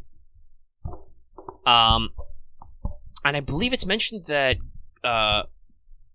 Gordolf is from the policies department. I believe so. I saw that mentioned a couple places, which explains kind of why he's a little bit of an asshole. He's a magic lawyer. It's like Miss... Fuck, I'm bad with names. I completely forgot her name, but you know the lady. Adashino? Yeah, Adashino. Yeah. You know how she was kind of a bitch, even though she was helping? Like, she was super smug all the time, and kind of dickish. I don't know. I blame, like, I don't know. I kind of put that on par with the course because she used snakes. Yeah, but, like, even when she was being helpful, she was kind of being a butt about it. And also, we don't know what her butt looks like, because she was wearing a kimono the whole time. Damn it! But was she wearing underwear with that kimono? She's a mage. She's probably super traditional, so no? Nice. There's a fun Japan fact for you. When they were wearing kimonos, underwear wasn't invented. So you're supposed to go commando under it. Well, it's also said because nowadays, if you wear, see the panty line, and that's because they're designed to be your innermost layer, basically. Like you're supposed to layer on a lot, which is a big deal for certain characters, like Osakabe Hime. I think one of her legends is about her appearing in a 12-layered kimono. 12 layers, kids. A lot of layers. Yeah. Well, I said this was back during the fucking I can't think of the word now. Well, I assume you're thinking about Heian? Yeah, Heian. Where... Because Murasaki, which is actually, that's her third ascension, is she drops the goth librarian look to actually look like a Japanese noble lady with fuck tons of layers. Yeah. Where was I? Gordolf. So he's got a lot of money, but he spent all his money to buy Chaldea. And he's impressed but not impressed. He's like, he's trying to neg us, basically. Like, he thinks he's getting his money out of it, but he doesn't want to give us any leeway. He's immediately upset by Da Vinci because Da Vinci is full-blown sass. No holds barred. Her job is on the line. She may be unsummoned after this, and in fact, she's planning on being unsummoned, but no holds barred. Just completely lays into this guy all the time. Doesn't take any of his lip. Well, to be fair, the minute that fucking Goldork shows up, it's all like, and illegal imprisonment. Here's all my security. Yeah, he doesn't make a good impression because he's like, no. I mean, on the one hand, he's like, hey, I kept all of Chaldea together. They were going to parcel this thing out and sell it in parts, and I bid a lot of money so we could win it all, because it's actually kind of neat gear. Yeah, I do. I did give him points for that. Because he does says, like, something only can, like, do work, like, it's best when it's all together. Which makes sense if he's an alchemist. He's, like, all about balancing out all the parts, so he's like, no, this thing has to be complete. Yeah. But then he also clearly has the same problem that his dad had, where he's kind of an asshole to Da Vinci, because he's like, aren't you? You're just an up-jumped familiar, kid. What are you doing? What are you saying to me? And then, he's like, I'd like to be cool because you're pretty, but also you're way too much sass. And then Konosuke, our second supporting character, appears, and she's like, excuse me, your excellency, that could be considered sexual harassment, heart. I'm like, how do you say sexual harassment with a heart? And she's like, look at my boobs. I'm like, yes, I will look. These are clearly evil boobs. I have been entrapped. Yes. I talk about this posting some Konosuke, aka Tomovich. In case you can't tell that she's a fucking Tomo, it's really obvious. She's drawn by Wada Arco and has pink hair and has a fucking fox on her hat. Nobody fell for that. She's a Tomo in disguise. But despite being described as an assassin, clearly the focus is on her front because that's what her initial outfit is all about.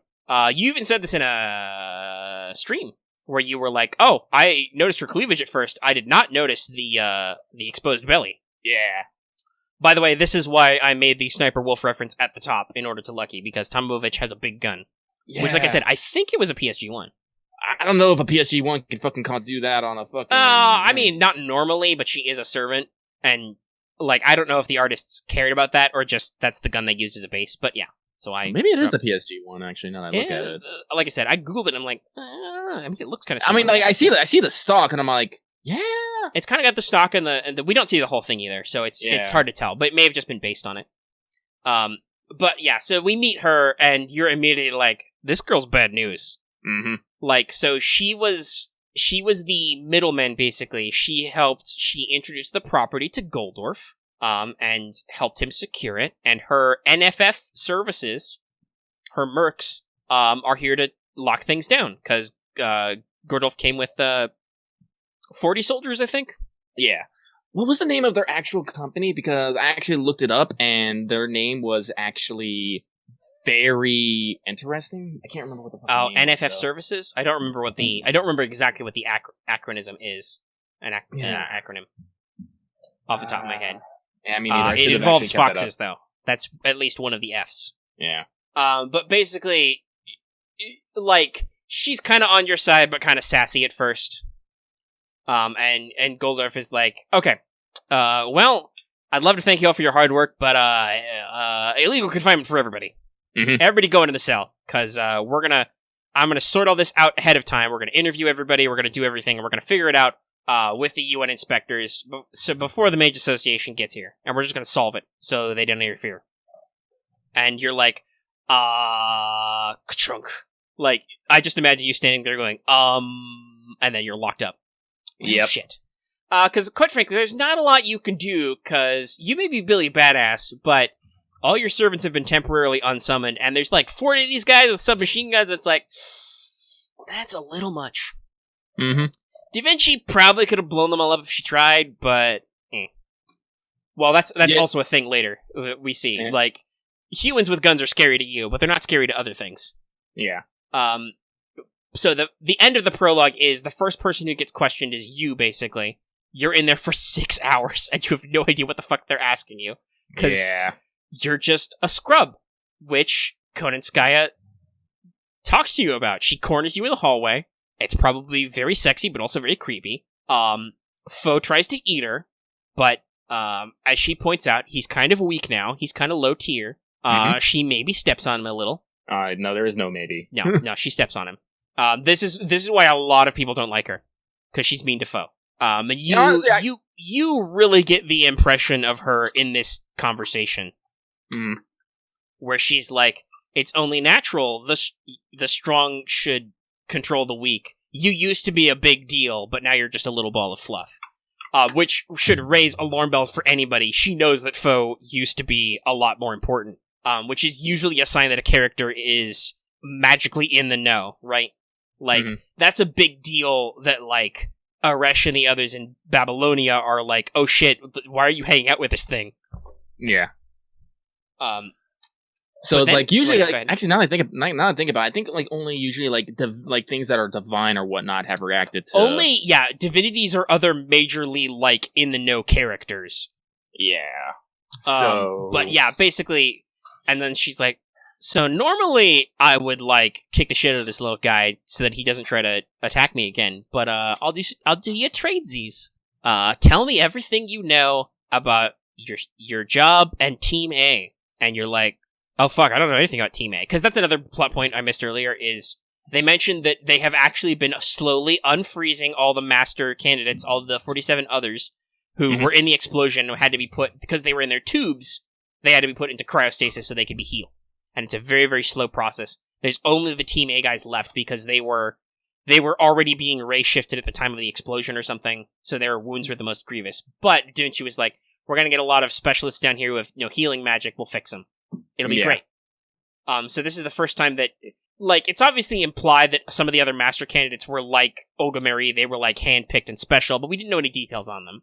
Actually, like when Tomovich actually mentioned this, like, actually, like, I was kind of shocked, because, like, oh yeah, like, the A-Team was supposed to be this really big deal, and up until now, I still knew nothing about them. And she's like, oh, you don't even know about your senpai? That's kind of sad, especially considering, you did their work for them.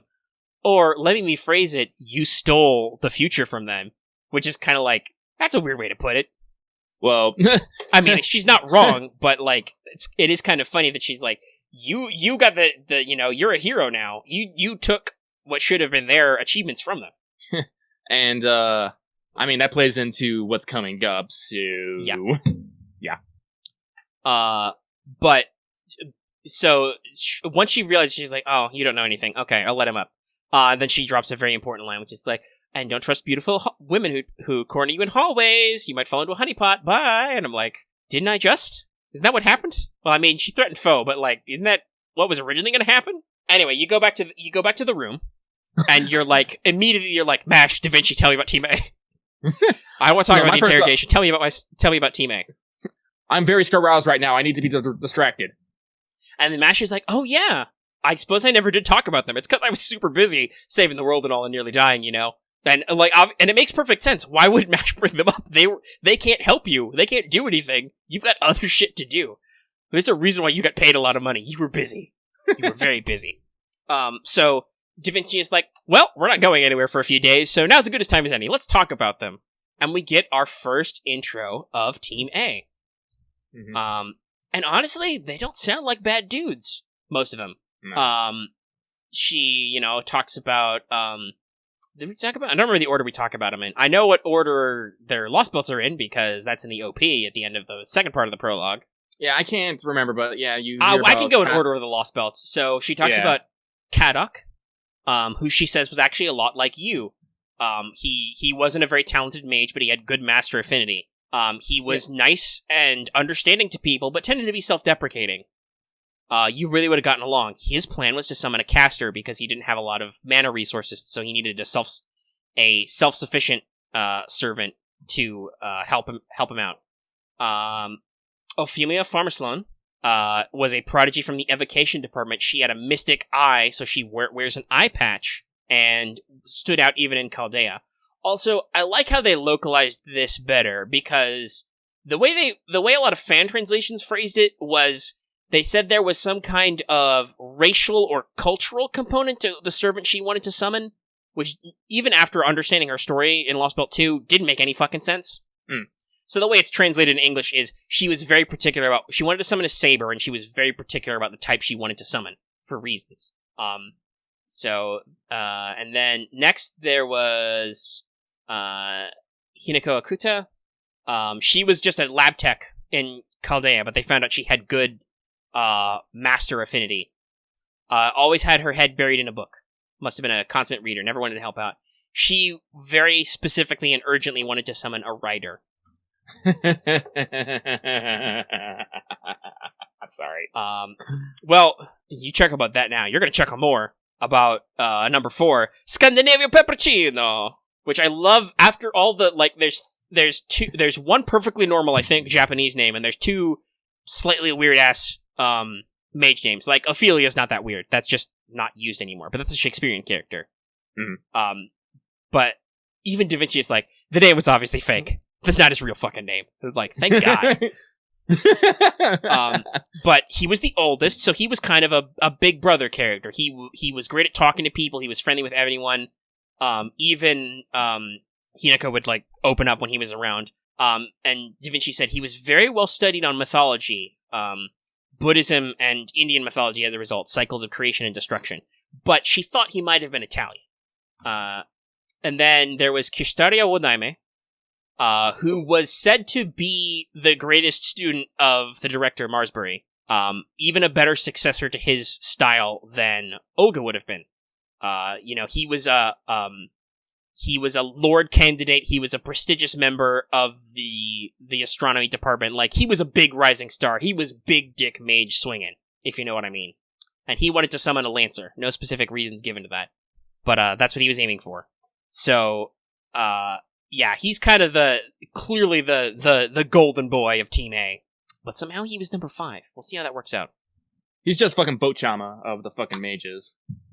Yeah, so, he's a big deal, obviously, and, we learned that later that Gordorf is very concerned about getting him awake, because he wants to get him on his side. Well, not on his side, but he wants him to owe him a favor. Yeah, he's all about mage politics. Now, here's the hilarious one. Beryl Gut and Da Vinci is I'm talking about, we don't even talk about everybody. And I'm just it was hilarious because I watched your stream after the fact of this part, and you were like, who's this guy? I don't remember him at all. And then Da Vinci literally is like, let's not talk about him. And I'm like, that's why you don't remember him. Because Da Vinci is literally like, let's not talk about that guy. That's the pointy ears glasses guy. Doesn't he, is the sprite have a little bit of blood on it or something? In the OP, his sprite does have a little bit of blood on it to let you know that he's dangerous. Isn't he supposed to be with the Camelot? Yeah, he's 6. And we'll talk about those at the end, because that was in the OP, which is really cool. They actually list all the singularities. And then there was Daebit Sem Void, who was a prodigy. Da Vinci even admits herself that he is a genius. But he was found out by, he was recruited by Marsbury, and he said that nobody could understand him, and he made no attempt to understand anybody else.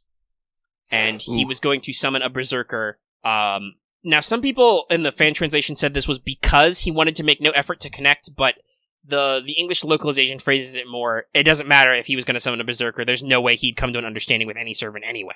Oh, it's lonely at the top. Yeah, so he and Wodaime are really interesting characters because they're obviously, super talented. But yeah, and Mash is like, I'm sure you would have gotten, and I think even Da Vinci is like, I'm sure you would have gotten along with him, but listen, they're going to want to talk to you. You're the senpai now. You've been doing this for 2 years. You're great. Yeah, Thumbs I up. think they said, like, yeah, like you're gonna get along with it, like, at least half of them. And from their descriptions, it sounds like it. Like, these characters are characters we should get along with. Like, Kadok is really just like us, you know? Pepe, and I'd even put in, Glasses Girl, fuck. Well, we find out later, I don't think it's a deep detail, but we find out later when we get to know more about her character, because obviously these guys are gonna appear, they're in the OP, that apparently she tried to get along with Mash pretty well. Which is weird that Mash doesn't mention it, but there's only so much text you can dump. So we're friends with Mash. She would have got along with us. Yeah, so it's like, even Wadaime, at least as he's phrased in this, is like, yeah, okay, he's like a super high-level mage, but also he was part of the A-team. Like, he was going to do his part in Chaldea. Yeah. So it's like, at the very least, you might think that he could understand your hard work, right? Because you did the work. I mean, he definitely wants to be like, all right, tell me your experiences. What did you experience? What did you learn? Yeah, he would want to learn from it, because he'd want to know if he could do better. Yeah. And I don't know if he could. It's very interesting to think about, like, could these 7 guys with their servants, because, remember, Da Vinci mentions this earlier in this workshop scene, apparently Chaldea was only supposed to summon 7 servants at a time. And we're like, whoops! Well, as I said, I don't know, it's like, I don't know. Well, Da Vinci explains the plot. It's basically like, okay, we have to prove that we broke all the regulations we were under because there was nobody to regulate us, and it was all hands on deck, and shit was fucked. Yeah. But no, I still think it's really crazy that you were able to summon basically every servant. Yep. And maintain the bonds. You weren't providing the magical energy. Remember, Chaldea was doing that. No, Chaldea got a lot of fun stuff. But you were actually holding the contract, which people normally shouldn't be able to do. Right. You've got super ultra high master compatibility. The bestest. Mm-hmm. But yeah, could these guys and their servants have done the legwork and gotten through those cells? I don't know. Maybe. I find it weird because, like I said, we got through a lot of those, not from, just helps from us, but helps from other servants in the era. And then some. Mm. Do you think they would have done, just saying, as an example, do you think they would have, those masters would have stopped and not smashed the Peter of the Soul? And, well, I mean, I don't know. Some of them are pretty smart and perceptive. They could have understood what was going on. Yeah, I know, but at the same time, it's one of those things to think about. It's like, some of them would just been like, no, we must do this in the efficient way possible. That's what Modaime screams to me, is like maximum efficiency. Yeah, but he also, he got pretty big biceps. Yeah, he do. But yeah, so we introduce all of them, and that's basically the smash cut, and then the 31st rolls around, and it's like, okay, Da Vinci's been gone for a while. They send this weird priest guy to keep you company. Did they actually do that in the first part? Or later? I don't remember. Galarion, says, supposedly, from what Nasu said in the video, only Wodaime and Deba could complete part 1, and maybe Kadok if he's lucky. I mean, the thing is that's at least soloing, and that I can understand. The idea was that they would be a team. I could see them, if one of them could make it, the rest could probably do it too. Like, they could piggyback. But Kadok if Kadok was like us, he could easily do all the same stuff we did, right? Yeah. And then David and Wodaime are just too top tier. But you never know, Ophelia's got that magic eye. Ooh, spooky eye. I don't even know what it does. We'll figure that out later. It's not reported yet, but we'll cover it. Did I think in our Mystic Eyes episode I might have mentioned what type it was, but also it was a little confusing, at least the way it was translated, so we'll see if that gets clearer in localization. Like he forgets things, okay. We always forget things. Coming up on 2 hours. Just BT dubs. But yes, so I can't remember when we actually meet the shitty priest. Is it the start of the second part of the prologue? No, he's in the first part because he shows up with everybody else as a representative of the church. Oh yeah, we see him briefly, and he's like, "Hi, I'm from the Holy Church." And I think I don't know if I think Da Vinci explains them too. A little bit, yeah. Because this is where, like I said earlier, apparently Galahad's instincts warn Mash that he's like a fighter and a hunter. He's a serious business guy, and it's just Da Vinci says that it starts off with him saying yeah, no, you did a real good job. The church is actually real pleased with you guys. Yeah. We'll get there in a sec, but Da Vinci talks about the Holy Church and explains some stuff. I think we explained in our what is the Holy Church? Teach me, yeah. Where she's like, yeah, so that basically they represent, they're a secret aspect of the religion. They're trying to control human knowledge. That guy knows about fighting. He's probably one of their warriors, the executors. So even if you didn't know who Kyrie was and how much of an absolute unit he is, Da Vinci and MASH give you the heads up. But yeah, so the second part of the prologue starts with him, and he's just, oh yeah, hey, I think you did pretty good, young man or young lady. You're great. The church is super appreciative. We'll make sure nothing happens to you. Which is why, just BT dubs, you should stay in the room and don't come out. Bye! Ka-chunk. Ka-chunk. And they're like, did he lock the door? Is that what happened? Didn't he just say we could go free, but then he locked us in here? To be fair, if you had gone outside, you probably just would have going outside would have been bad. So he, does us a solid, question mark? The usual Kyrie moves. Like, he's, like, again, my full understanding of Kyrie is on no one's side but his own. Yeah, and I think that's a fair play that, like, he would be the guy to appreciate all the hard work we did, because, like, he understands hard work, but also he would be the type to just troll us and be like, yeah, you're gonna fucking die, stay in the room. But now, all hell starts to break loose, because, Gordolf does have Da Vinci, and she's opening the last 7 coffins. It's been like 3 days. And then we pop them open, and we discover they were Schrodinger's coffins, or the ray-shifting coffins, because those guys are fucking gone. Yeah, they are. And Da Vinci is like, oh shit, did somebody sneak in here? And it would have been easy if they falsified them. Did somebody fucking sneak in here and take these guys? Who did that? Who has the strength? Who has the power? And then somebody, like, Front Gate is like, hi, this is Front Gate. We're being invaded right now. Oh my god, they're killing me. Oh my god. Before this, wait, no, it wasn't before this. No, you're right. Hang on. No, I think the gate, we learn immediately after the coffin is open and they're gone that, like, oh shit, somebody is attacking Chaldea. The front gate is under assault. Yeah. And we get a CG. And then it's this scene. It's just that scene in a movie, the siege scene, where these weird guys are just blitzing through Chaldea. They are breaking down the security gates. They are coming in. They get a front visual on a weird ice lady, who's leading these guys, and they just bust in, and they're just killing mercs. Like, these poor dudes with submachine guns can't do jack shit to these guys. Nope. We find out why in a second, because after all the stabbing and yelling, somebody comes a knocking. Well, first I think a guard opens up the grate and is like, hey, are you guys still alive in there? Okay, good, don't come out. It's bad. Clunk. And you're like, thanks for that, merc man? Then he fucking dies. I think he said something akin to the fact of, it's like, just stay the fuck in there. Like, you're not my problem now. Or something. Yeah. Listen, it's not my problem to save you. I'm just here to make sure you're still alive. Okay, good. Don't come out. He gets murked. And then the door busts down, and one of these freaky guys, the Oprichinki, I think is that all the letters? I don't know. It's Oprichinki. Russian. There's lots of consonants. It's the SARS fucking secret police, okay? That's all I'm just gonna reference to them. Secret police. Police. He has gun and axe. Why axe? I don't know. Because but he busts the fuck in and thick Russian ice. Yeah, he kicks the fucking door down and is gonna fight you. And Mash is like, I mean, we're not in battle, but you could power me up if you use a command spell. You should do that. And you're like, oh, I don't know about Mash. Your heart's gonna explode or something. And she's like, yeah, we're gonna die. And you're like, fine, fuck it. Mash, do it. Do the thing. And you have to fight one of these guys with Mash. I'm pretty sure it is an axe. Oh, it's a crossbow, not gun. Okay. Oh, it is a crossbow?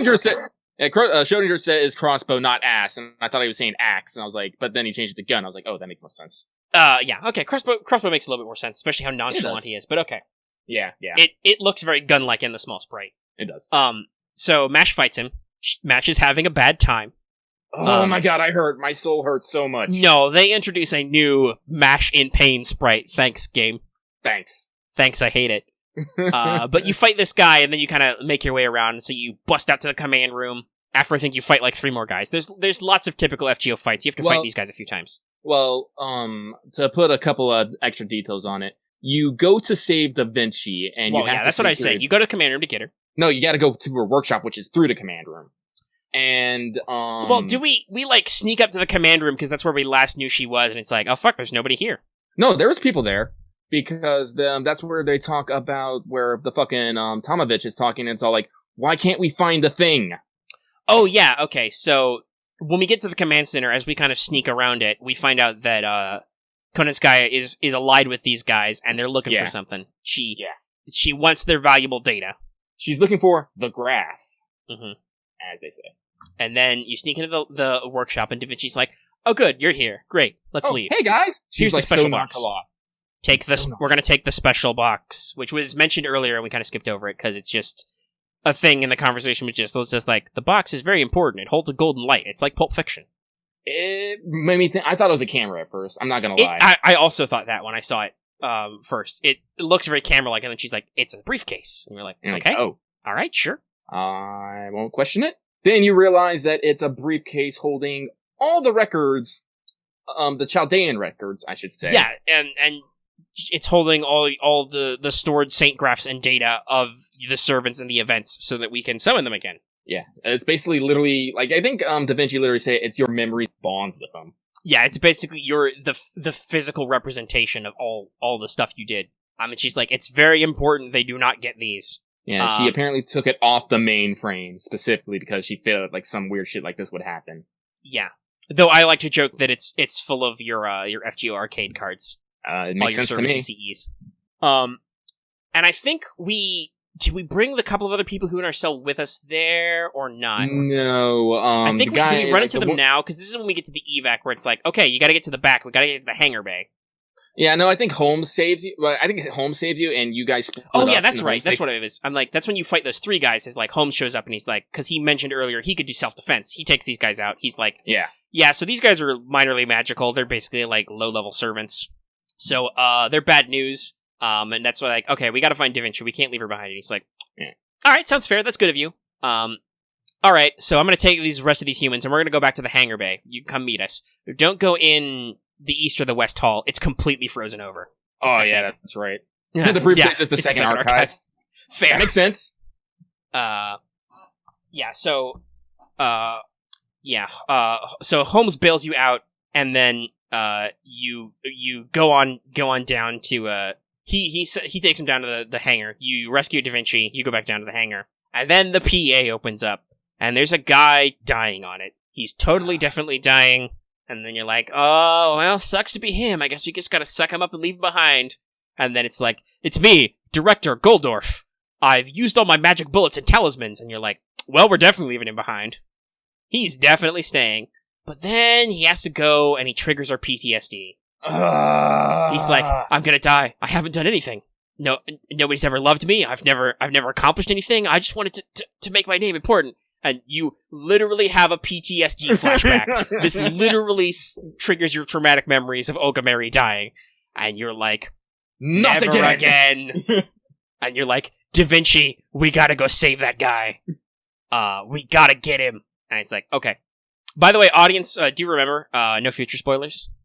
We're just talking about the prologue. Yeah. But like, so it's like, fuck, we gotta save him. Yeah, so we bust on in, and we're like, all right, my dude, let's go. And he's like, oh, good, you're here. Let's go. How dare you take so long? How dare you take so long? long? You know who I am? I was like, I'm gonna save you, but I'm about to fucking suplex you. And then, well, first of all, Konitsuka shows up leading some of these guys, and she's like, oh, there you are. And he's like, oh no, it's terrible. They captured her. And we're just like, you're just a sucker, aren't you, Goldorf? It's like, Goldorf, no woman shows that much cleaving and is a good person.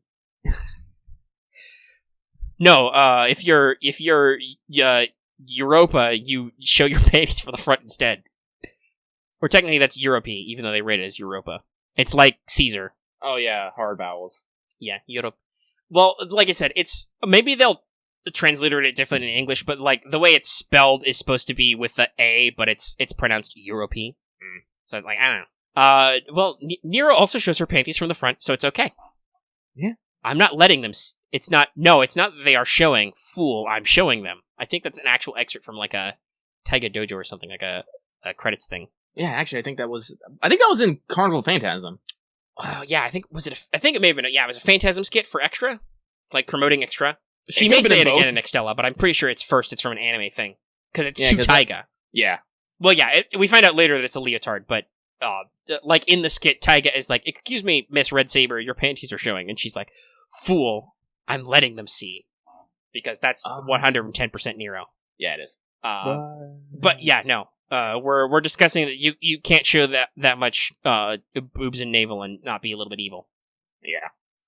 But yeah, I remember. so, I remember. I was gonna. Remember what you're saying? Yeah. Europa. I also put on a mom tier. Well, that's all that Europa leans way heavy into that. Yeah. But we may talk about that at later dates when she comes out permanently and stuff. Mm. And they'll be a Wanted in like 2 years. Stay tuned. Ta-da. But yeah, so at some point in here, I don't remember exactly what Goldorf says, but Da Vinci hits him. Mm-hmm. She just sasses him. She's like, "Oops, my hand slipped. My staff bonked you in the face. You should be careful what you're saying. Not that it's in any way related to why you got hit." But Konenskaya shit talks to you, and she's like, "Yeah, you guys are scrubs. You may be pretty hot for this dimension, but you don't know shit about alternate universes where things are harsh, like where this chick comes from. Here's the Grand Duchess." And some scary ice lady shows up, and she's like, it's like, yeah, so this is she's from a failed timeline that is way harsher than your proper human history, which is all in capital letters. And then you have to fight Anastasia, who has some shenanigans. There's some shenanigans in this fight. Oh my god, I had the worst shenanigans. I'm glad. Ooh. I had to use seals, because I didn't get through her bars quick enough. I think what I did is I immediately popped the seal. No, you spent seals to NP. I ended up spending them on the back end, because I didn't break through enough of her bars by the time Da Vinci's Guts was used up. But yeah, it's rough. Her NP is she gives you like a shitload of stacks of max HP down. Yeah, like all my servants were at 1. Actually, I do find it hilarious that like before the fight, they actually say you might want to use your fucking seals. Well, yeah, Da Vinci is like, this chick is strong. Make sure you have command seal. You're ready to use command seals.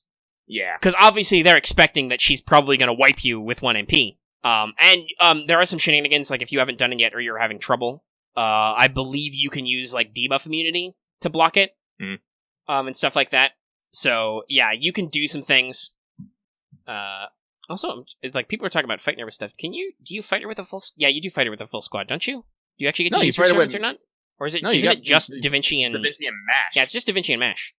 Dallas may be talking about actually fighting her in a Lostbelt, but in this you can't. It's scripted. Yeah. No, I think Da Vinci is pretty well powered. Like her skills are super high leveled.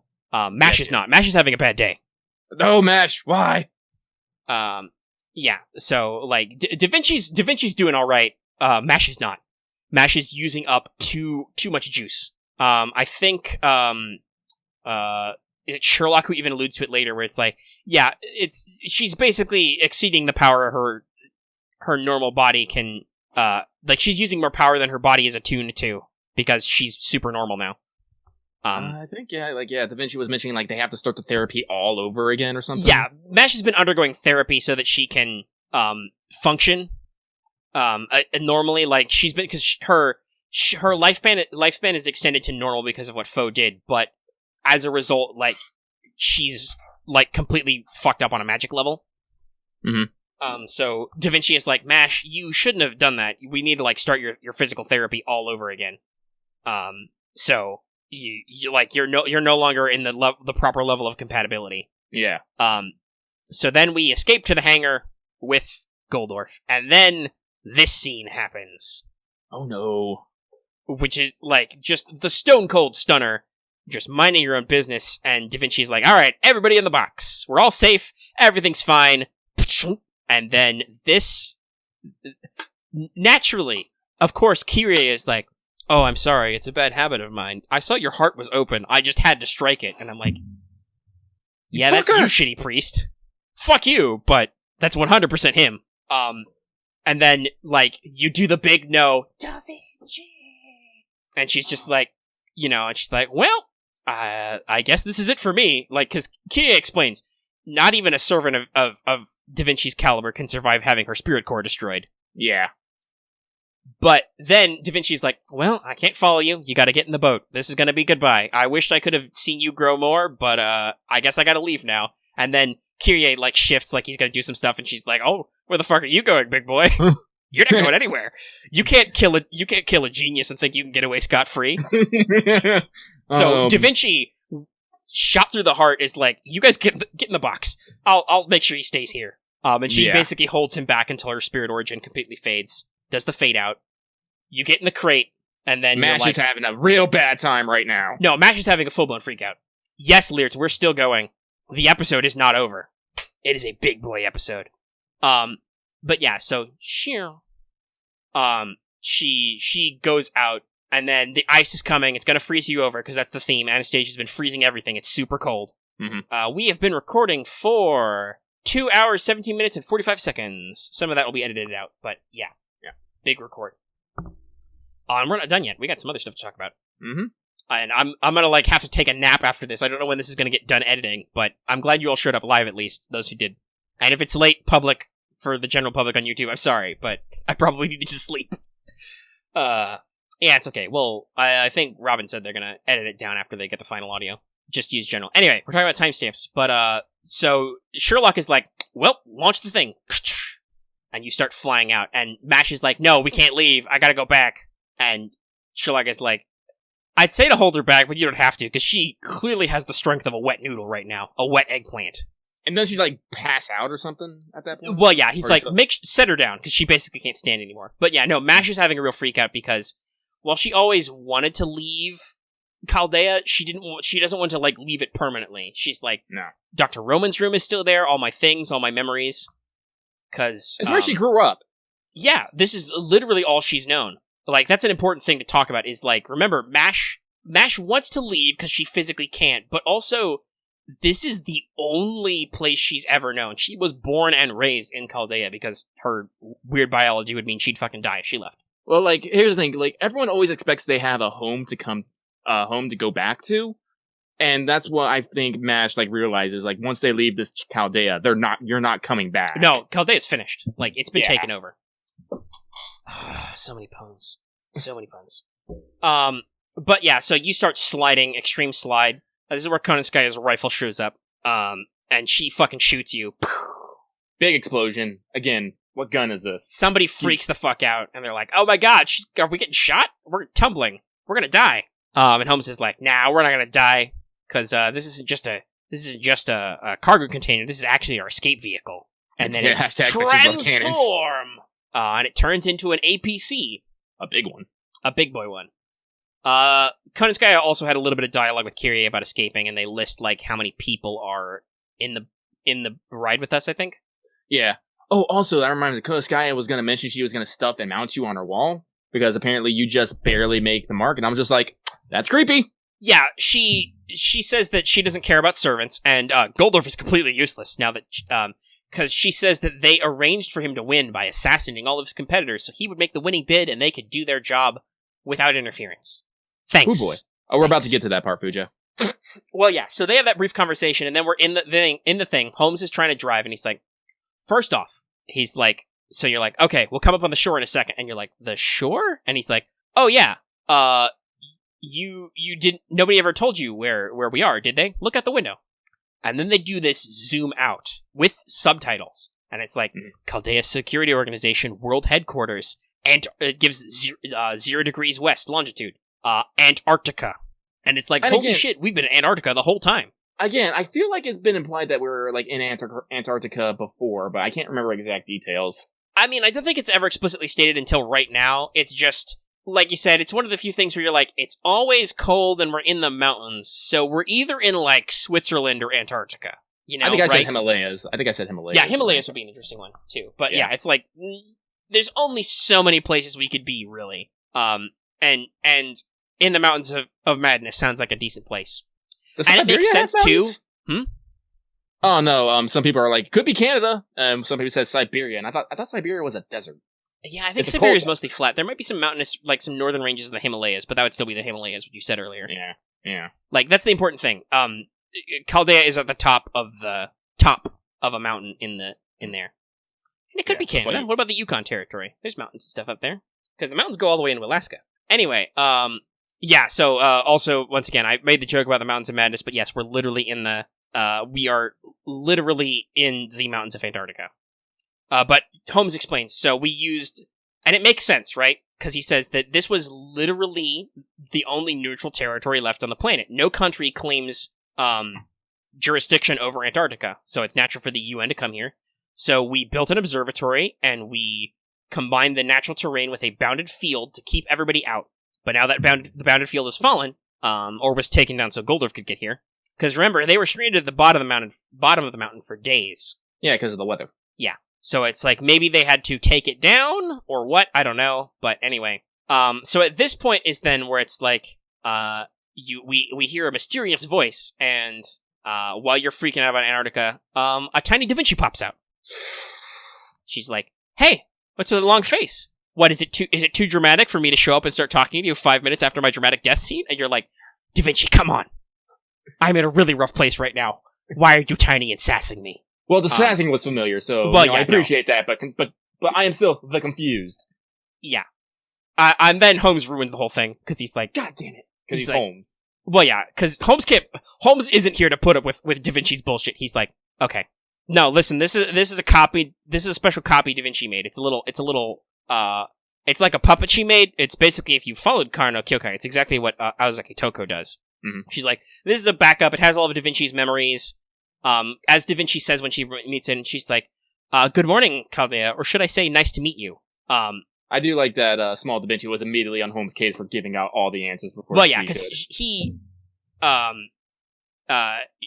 explains everything. That's like, listen, she's kind of a newborn servant. She's like recently made, so she's kind of weak right now. But this body was custom designed by Da Vinci to drive this thing. I don't remember what the Shadow Border's full title is. It's like the something void something or other. It's really fancy, but it's way too long. Nasuisms. So, then Da Vinci is like, geez, old guy, what the fuck are you doing? You're spoiling everything. Why would you do that to me? But she's like, yeah, so, I'm Da Vinci's backup body, so I know you, but I also don't know you, but I'm cute, so, to keep our, Helsinger Bridge references, or even Team 4-Star, she's like, bitch, I'm adorable. Yeah, I do, like, my heart hurt because she states that she's never actually met all of you, but she's heard all about you from actual Da Vinci, and I'm just all like... Yeah, it's the weird cross-reference where, like, so I have all of this character's memories, so I'm kind of them, but kind of not. Mm-hmm. And also, now I finally understand why writer Da Vinci's MP is the way she is, because no despair, it's next year, it's 2020 now. Yeah. Next year is 2021. So, now I'm like, oh, that's why she's literally in a tube doing fucking Outlaw Star shit. Yes, because, she even says this, because she points out that Holmes is driving pretty badly. She's like, Alright, Holmes ruined my surprise. I'm gonna go to the back and get the command tube. She's gotta get in the pod. So she says she's gonna go in the back and get in the pod. In the meantime, Holmes keeps expositing, because it's like, look out the front window, we're gonna have trouble. There's a fuck ton of secret police guys out there. A fuck ton. There's a load of them. There's so many of them. Like, what did they say? Was it like a company? A battalion? It was a big number. Hundreds of men. Hundreds of dudes. A division. Holy shit, that's a lot of guys. Well, they did say that basically the same thing. Is like, that's they're like, that's a fuck ton of guys. So it's like, so now you gotta make your decision, right? You gotta figure out what you're doing. And so Holmes is like, well, we don't want to fight him. We've probably got about a 30% chance. So we want to drive through him and we want to escape. And then he kind of briefs you on the possibility of the Shadow Border. And he also points out, but also, we got another problem. And he points outside, and there's these fucking lights. 7 lights coming straight down. And he's like, and then, Munieri, I think his name is like, Munieri is like, is it a meteor shower, a meteorite shower? Why didn't we get a warning about this? Because Kaldea's hooked up to other observatories. And, Holmes is like, no, those are coming straight down. That's not what a meteoroid shower would look like. And it also can't be space debris. So clearly, this is a great example of show don't tell.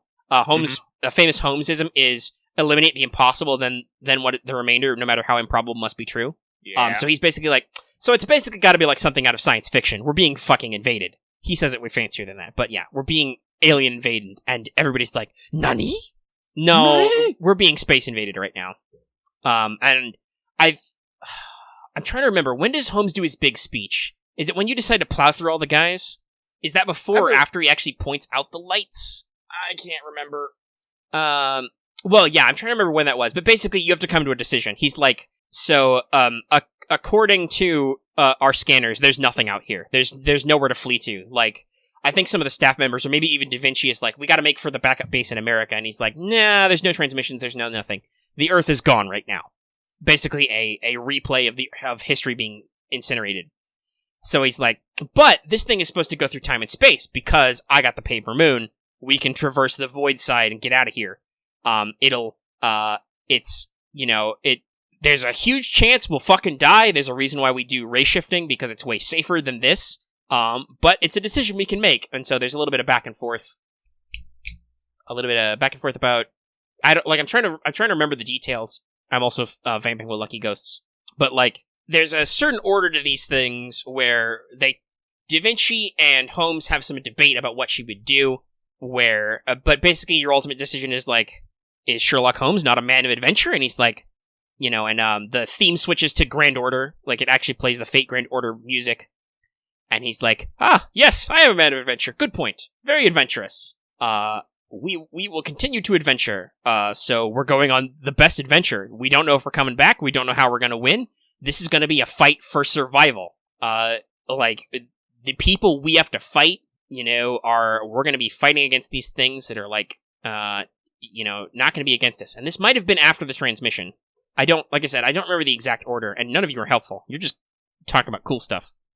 Okay, so that is after the transmission. Thank you, Discard. I'll probably wait for that to come back to Lucky, because that's an important point that he may want to comment on. I'm back. Okay, so basically I'm trying to figure out the stuff that, like... So, we get the transmission, we see the stars coming down, and, like, Wodaime appears on the transmitter. Mash says it sounds like him, and he says his name. Oh yeah, he basically explains, like, everything that's going on. He gives you the plot.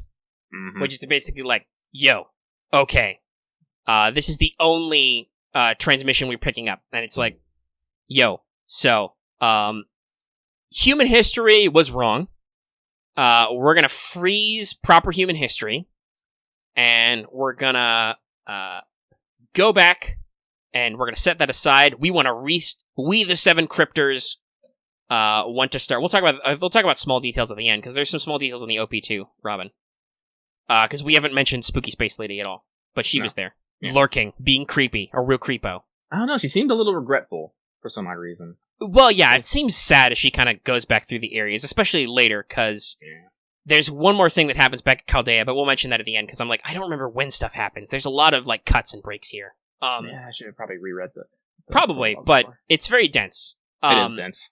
But, like, Wodaime's transmission is like, we're the 7 cryptors, we're gonna summon 7 trees of fantasy are going to descend from space, and they're going to expand, and we're going to hold a grand contest, and the winner of our contest will decide the new future, the new history of our world.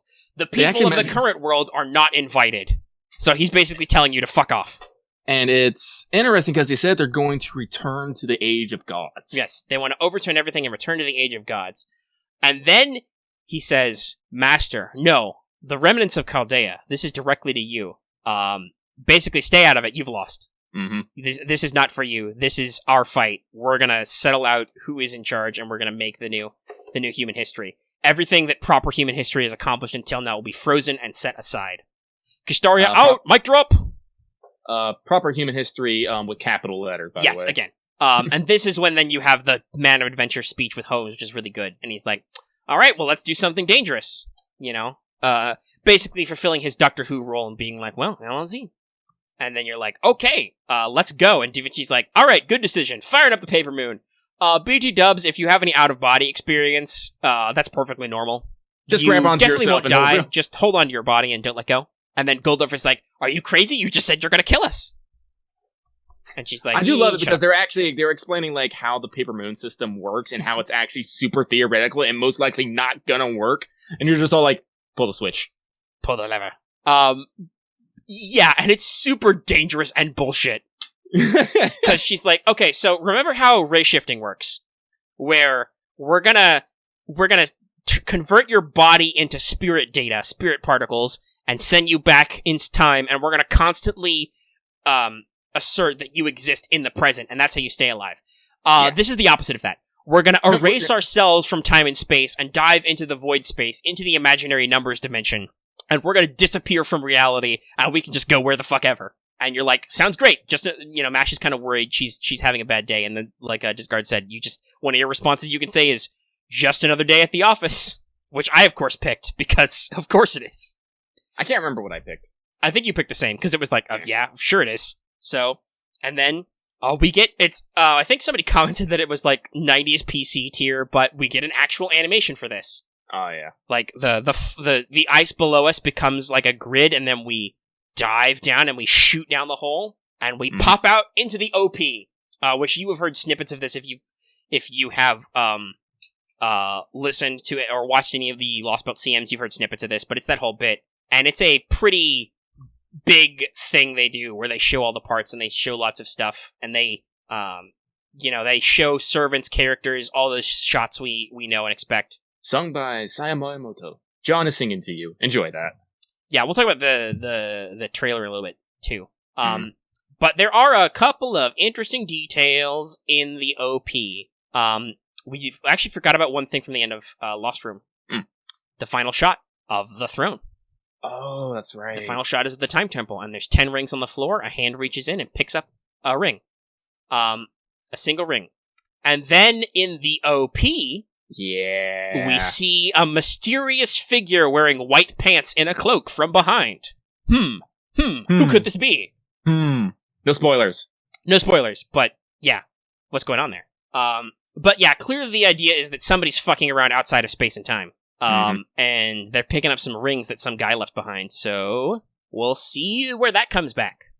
Remember, no future spoilers. But also, at the same time this dropped, oh, that's right.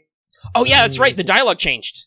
Hang on, let me pull that up, since I am in... yeah, if you're already in, because they changed what it used to say. It used to say, all is quiet or something, like, the beast is that the old thing it said? The beast is gone, there's nothing here. Yeah, the time, it's quiet, or something like that, but now, let's see here, what does it say? Tap it. The temple disappeared with the throne abandoned. Yeah. So, that's a little detail. I don't even know if anybody in JP noticed that. Probably not any of the players, because, yeah, so it's like, very.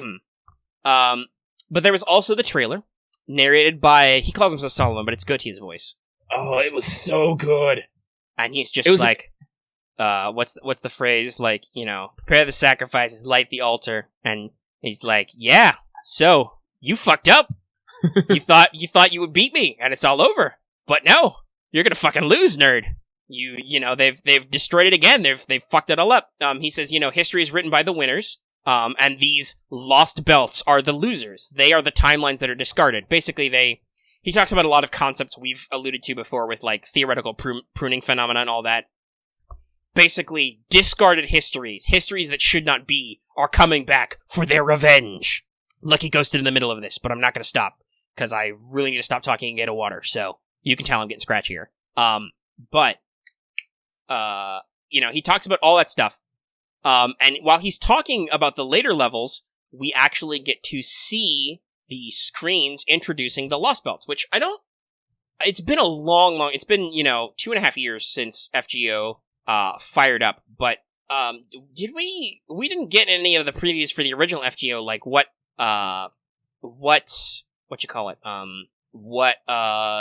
singularities were when, did we? Like, I don't remember that from any of the initial trailers. There's 7 Lostbelts. They're all in the trailer.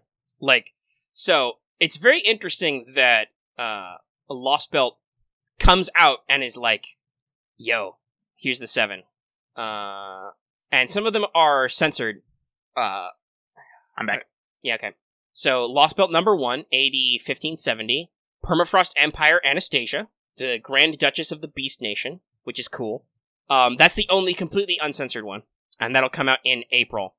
The second one is like, it's Eternal Icy Fire Century, Goddard Damarung, and it's something of Everlasting Flame, and we know that's tied to Ophelia. Lostbelt 3 is the Nation of Unified Human Intellect, and that's what the actual title is blocked out. The Crimson Beauty Under the Moon. Lostbelt 4 is the final Dark God, with the time and stuff all weirded out. Number 5 is just the day God is shot down, I think. Something like that.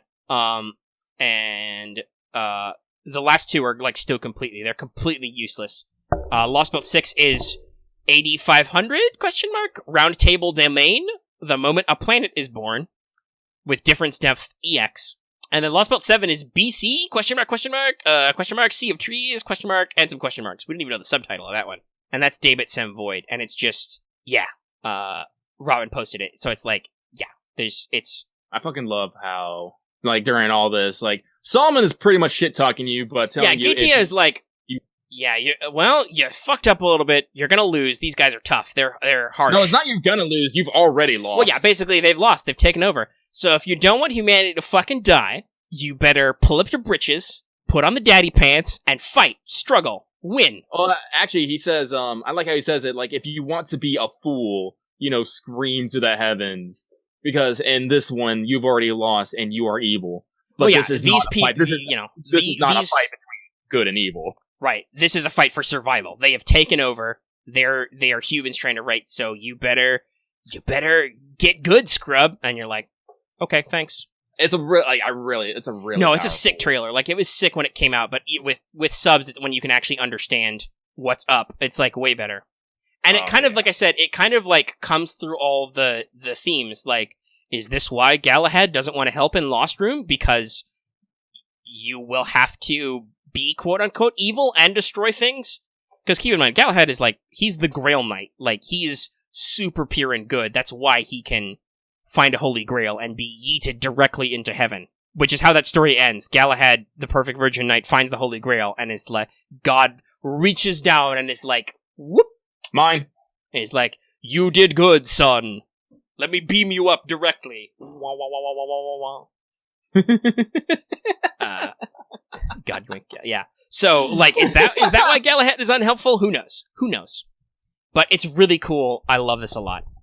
Mm-hmm. I'm probably gonna watch it again later. Yeah, I'll watch. The other reason why I'm not watching it again right now is because the audio would be pulled, and that would be weird. Yeah, I had trouble with that on stream. Mm-hmm. You had a lot of trouble with that on stream. So, we are at 2 hours and 42 minutes. There will be some editing. Yeah, like I said, God knows when this will come out. I need to take a quick break and get some more water from across the room. So, Lucky, do you want to vamp for a little bit, or should I just pause the recording for a second? Might just pause it. Okay, we're back. I got some water. We want to mention some stuff about the trailer. Yeah, so something that I totally forgot about this, but it's the last thing said. It's not actually the Geitia Solomon fusion dance speaking. It's a woman, and I don't know about you, but that voice kind of reminds me of Olga Marie. Well, so also the other interesting I thought to bring up was when the trailer starts, a computerized voice is saying the Animateur magic chant. We know this because of case files. Yep. If you listen to those two clips, it's the same chant. Mm-hmm. And then a voice talks about the hollowness of the universe, a female voice. So that could be Olga. Who knows? Yeah. Like, I hope... So a lot of people are wondering if the spooky space lady is Olga Mary back in some form. Like, I don't know if that's, like, a lot of people are like, oh, it's super heavily implied. I don't know if that's necessarily heavily implied. I feel like that's a little much reading into, like, wishful thinking, Yeah. But at the same time, yeah, sure. She's hanging around in the place in Chaldea. She's apparently invisible. She's visiting everything. She does show up in Lostroom. But also it's like, yeah, I don't know. I think you mean the OP. So it's like I could see the connection, but also it could be something completely different. Who knows? Yeah. Well, I mean, okay, sure, but also she's masked, so we can't see all her face anyway. So, like, I mean, I don't know, Discard. That feels like projecting. Yeah. Yeah, sure, she seems like she has a melancholy air kind of wandering around Chaldea. Maybe, but that also could just be us reading into it. Like, she doesn't, and in at least the original, Part 2 prologue, she doesn't say anything. She doesn't communicate to anybody at all. Like, so, like, yeah, she's just there, which, like I said with Galahad, the lack of communication and understanding of characters means it's hard to decipher them. Yeah. So, like, I'm totally open to the fact that that's, like, an alternate version of Olga Mary, because that would be cool, but also, like, she is just such a spooky background character that it's like, I don't know if I want to say it's anything, because we always do that, right? In FGO, everybody's always like, oh, they'll do this, they'll do that, oh, it's gonna be super great, and then FGO doesn't do it, and you're like, the fuck? Like I said, like, like, coming up with, like, personal headcanons and things is fine, but don't take your personal idea as what's gonna fucking happen. Yeah, we've talked about managing expectations before, and that, like... Yeah. So it's like, that is definitely a running theory. I've heard it a lot. It makes some sense, but also it's just like, I wouldn't... Like... I don't know if I would say words like... Is it strongly implied? I don't know. Because to me, I don't know if it's strongly implied or right. I don't know. No. We will see that character again in some more points, and also I've said this a lot, like, we're gonna get real up in them guts for them cryptors. Like, I hope you like the concept of them, because we're gonna learn a lot about these kids. I'm excited. Because they are basically our major antagonists now, but also they could be our friends, which I think is the really interesting, and it's really part of the conflict is, like, Da Vinci says that, like, you could have been friends with these guys. Like, you could get along with them. I do like how this card puts that. It's like, we're their major antagonist. I mean, yes, but also no, because, like, we'll see more of the detail, too, but, like... Well, like I said, there's a lot of reference that we're evil and we're destroying stuff, but also, fair warning, a lot of the Lostbelts kind of suck. Yeah, I know, but as I said, we're interlopers into their conflict now. But also, they were discarded for a reason, too. Like, the world was like, oh, these worlds are kind of fucked up. They're kind of shitty. Gotta get out of here. Yeah, but they didn't, but they're so fucked up, apparently, that, I don't know what the system is, the calling phenomenon, didn't let it die out naturally like everything else. No, they actually cut them off, like, completely. Yeah, it's like, they were pruned. Yeah, so... yeah, that's funny. But yeah, so it's like, yes and no. Like, to them, certainly, but also, they have more complex motivations that we're gonna see, so it's like, some of these guys are just fucking around, but other ones are like, we can come to an understanding to some of these people. And they all have their own motivations. They are a team, but they also don't necessarily get along perfectly either. But I will say, and I'm not gonna like say who or what, but like we're gonna get a lot of these guys. Like this is not necessarily, they're not necessarily one and done characters, but expect at least minimum character development. Yeah, I know I'm bad at organizing my thoughts. But expect like minimum character development for them that you get out of a major singularity antagonist. Yeah, I know, I'm sorry. You're trying to talk, but I'm bad at getting my thoughts out in a more concise fashion. Yeah. It's getting late. I'm starting to lose my brain focus juice. So yes, please, Lucky. So, this was just way back on the thing. It's like I wasn't really too sure what to think about the cryptors until I saw the CM for oh no, it's way more, because I tried several times to start a sentence and make it just... But when, like, I wasn't really too sure what to think of the cryptors or their motivations until I saw the, Lostbelt 4, and you see Peppercino just, at the campfire with Mash, and you're just all like, they're just hanging out, having a good time, and this person looks great. What's going on? Is he maybe not completely fucked up? What is going on here? I don't know, Omega. It might not count, but I try to usually get a word in when I sense you pause. I get out one word, and then you're like, nope, I actually didn't pause, and you keep going. You're like, fuck, he didn't pause. He didn't actually pause. Like, I think I said like 4 times, like, when you were talking. I'm just like, god damn it. Probably. Like I said, I'm trying to, like, coordinate my thoughts, but I'm editing myself as I speak. And also, there is a live chat, so it's kind of like going back and forth. Oh no, he does hold double beats and address me. It's just when he has a big thought, he wants to get it all out at once. Because otherwise what happens with me is he'll stop and he'll forget what he's fucking saying. Yeah, exactly. The reverse will happen, where it'll be like, wait, fuck, I had another, like, paragraph to my point, but I forgot it, because now we're talking about tits or something. Yeah, so, like, I can understand what happens, but at the same time, I'm like, I want to talk too! And when we can consolidate, we'll get better at that, because we can, like, use secret hand signals and stuff. I can flip Omega off real hard. Just jockeying for double birds. But yeah, so basically, the cryptors, expect a lot out of them. A lot. Like I said, they are at least minimum the antagonist characters for a singularity. Like, you will see so much of them. Like, I'm excited for this. Imagine, and people joked, like, so about as much as yeah, no, not like the crappy written, because FGO knows what it is. They're like, there's a lot of attention to detail on these. So, they've worked on their writing for how many years now? Well, yeah, this will be the 5th anniversary this year, right? For JP? Because it was the 4th last year? Yeah. So, yeah, a lot of years, a lot of content. But I think that's everything about the overall, like, Lostbelt build-up. It's good. Sadly, everybody has to suck in their hype. It's not until, like, April. Ooh. Oh yeah, that was announced. Oh yeah, they announced where they're holding 5. Yeah, they're holding it at the fucking Tokyo Dome. That's where you hold major concerts and shit. It's literally like one of the biggest venues in Japan. Yeah, it's fucking huge. And they're like, this is where the festival is. And it's just like, what? Also, picture of Aoko Kunosumi sitting on King Arthur's throne is adorbs. Yeah, there's that. I missed that part of the stream, but I think she was actually in London. Yeah. And so she sat on a chair, and it was super cool. We can go in the meme pile along with the one of her holding the Excalibur at the first Annie panel for us. I think the major consensus of the theme is the one true king has returned. Mm-hmm. I believe. But yes, so that's Lostbelt. It's really cool. It's coming, but you also have to wait a while. There's a lot of hurry up and wait in Lostbelt because it's like, okay, part 2 starts. The first one's not going to come out for like a couple months. Just hold on. No, not until spring. I kind of do wish like they did with the original and gave us at least one, and then. Well, I guess I don't know if the writers were still busy. I don't know. From what I'm understanding, some of these chapters are meaty. Well, yeah. So, Lostbelt 5 is in 2 parts, but the first part's not short. It's like 30 fucking chapters, and they're full big boy chapters too. So yeah, no, it's a lot of fucking text.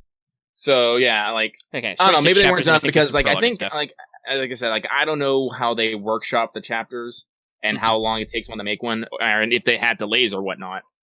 Like, I know for servant designs, I think they say it takes 6 months between research and scenario writing and the actual production. Yeah, not to mention just coding of battles, writing, fact checking, research. Like, yeah, they're long. That's part of the reason why Nasu was working on the last chapter, because I think he wrote the intro, and then he was like, all right, we'll see how this does.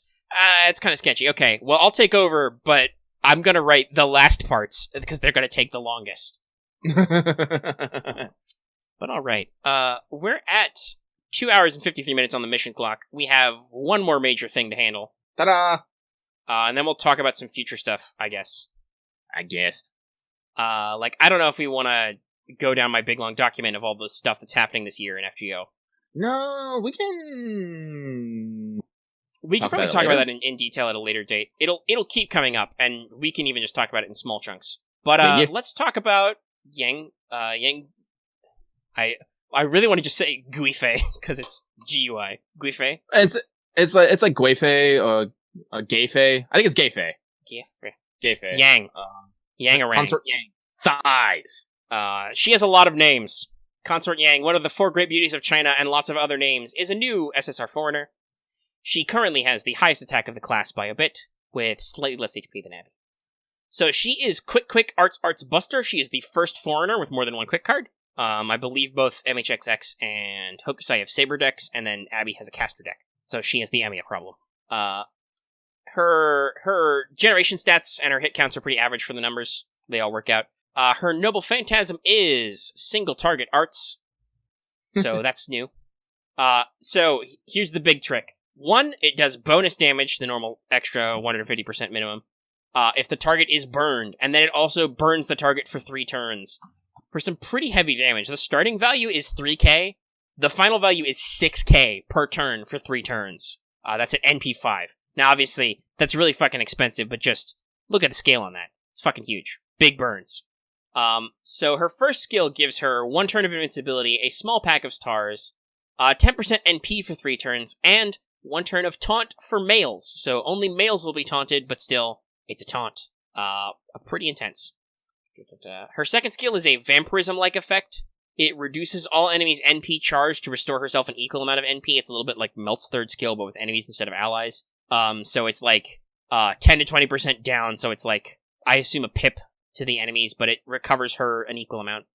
It also reduces all enemies' defense by 10 to 20% for 3 turns. So that's right, she can eat everybody's charge 1 tick and get like 60 NP in a single move, and also lower their defense. Crazy! So her final skill gives her a special buff called Living Flame. For 3 turns and 3 hits, her attacker will be burned. And they're burned for 3 turns, and she has 3 hits of this. This is pretty low, it's 500 or 1000, but still, they get burned, which means her NP will do more damage, and they'll get burned more. And it also gives them 10% def down, so they get burned more. And separate from her living flame, it also gives her 3 turns of 10 to 20% defense up. So she has hard and soft defenses, and also has a lot of NP charge, and has a lot of grinding, a lot of defense down, a lot of burn.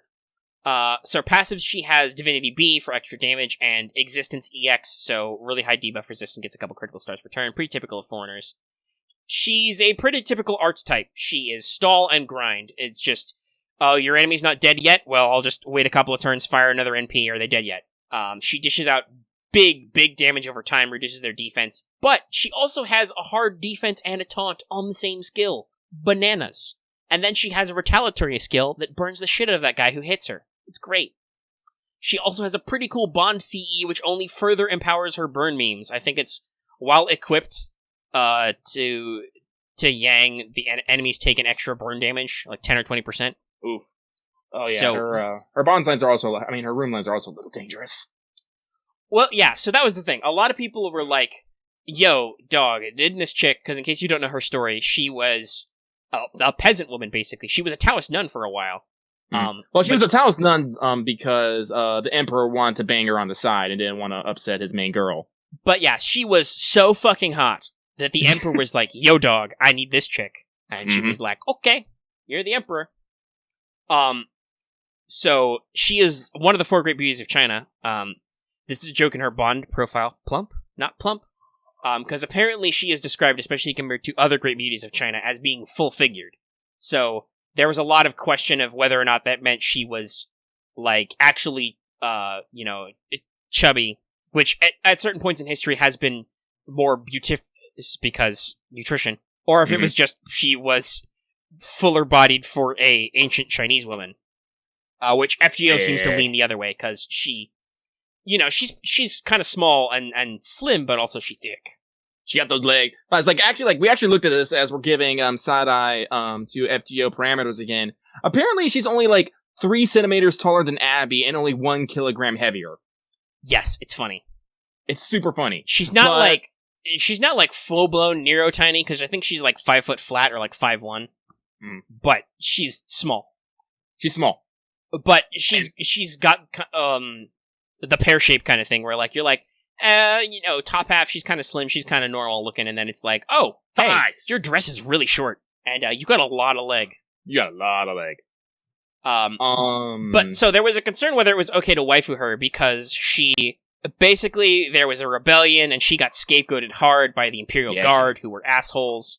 They were super assholes. Even though the Emperor liked her so much, they made a new rank for her.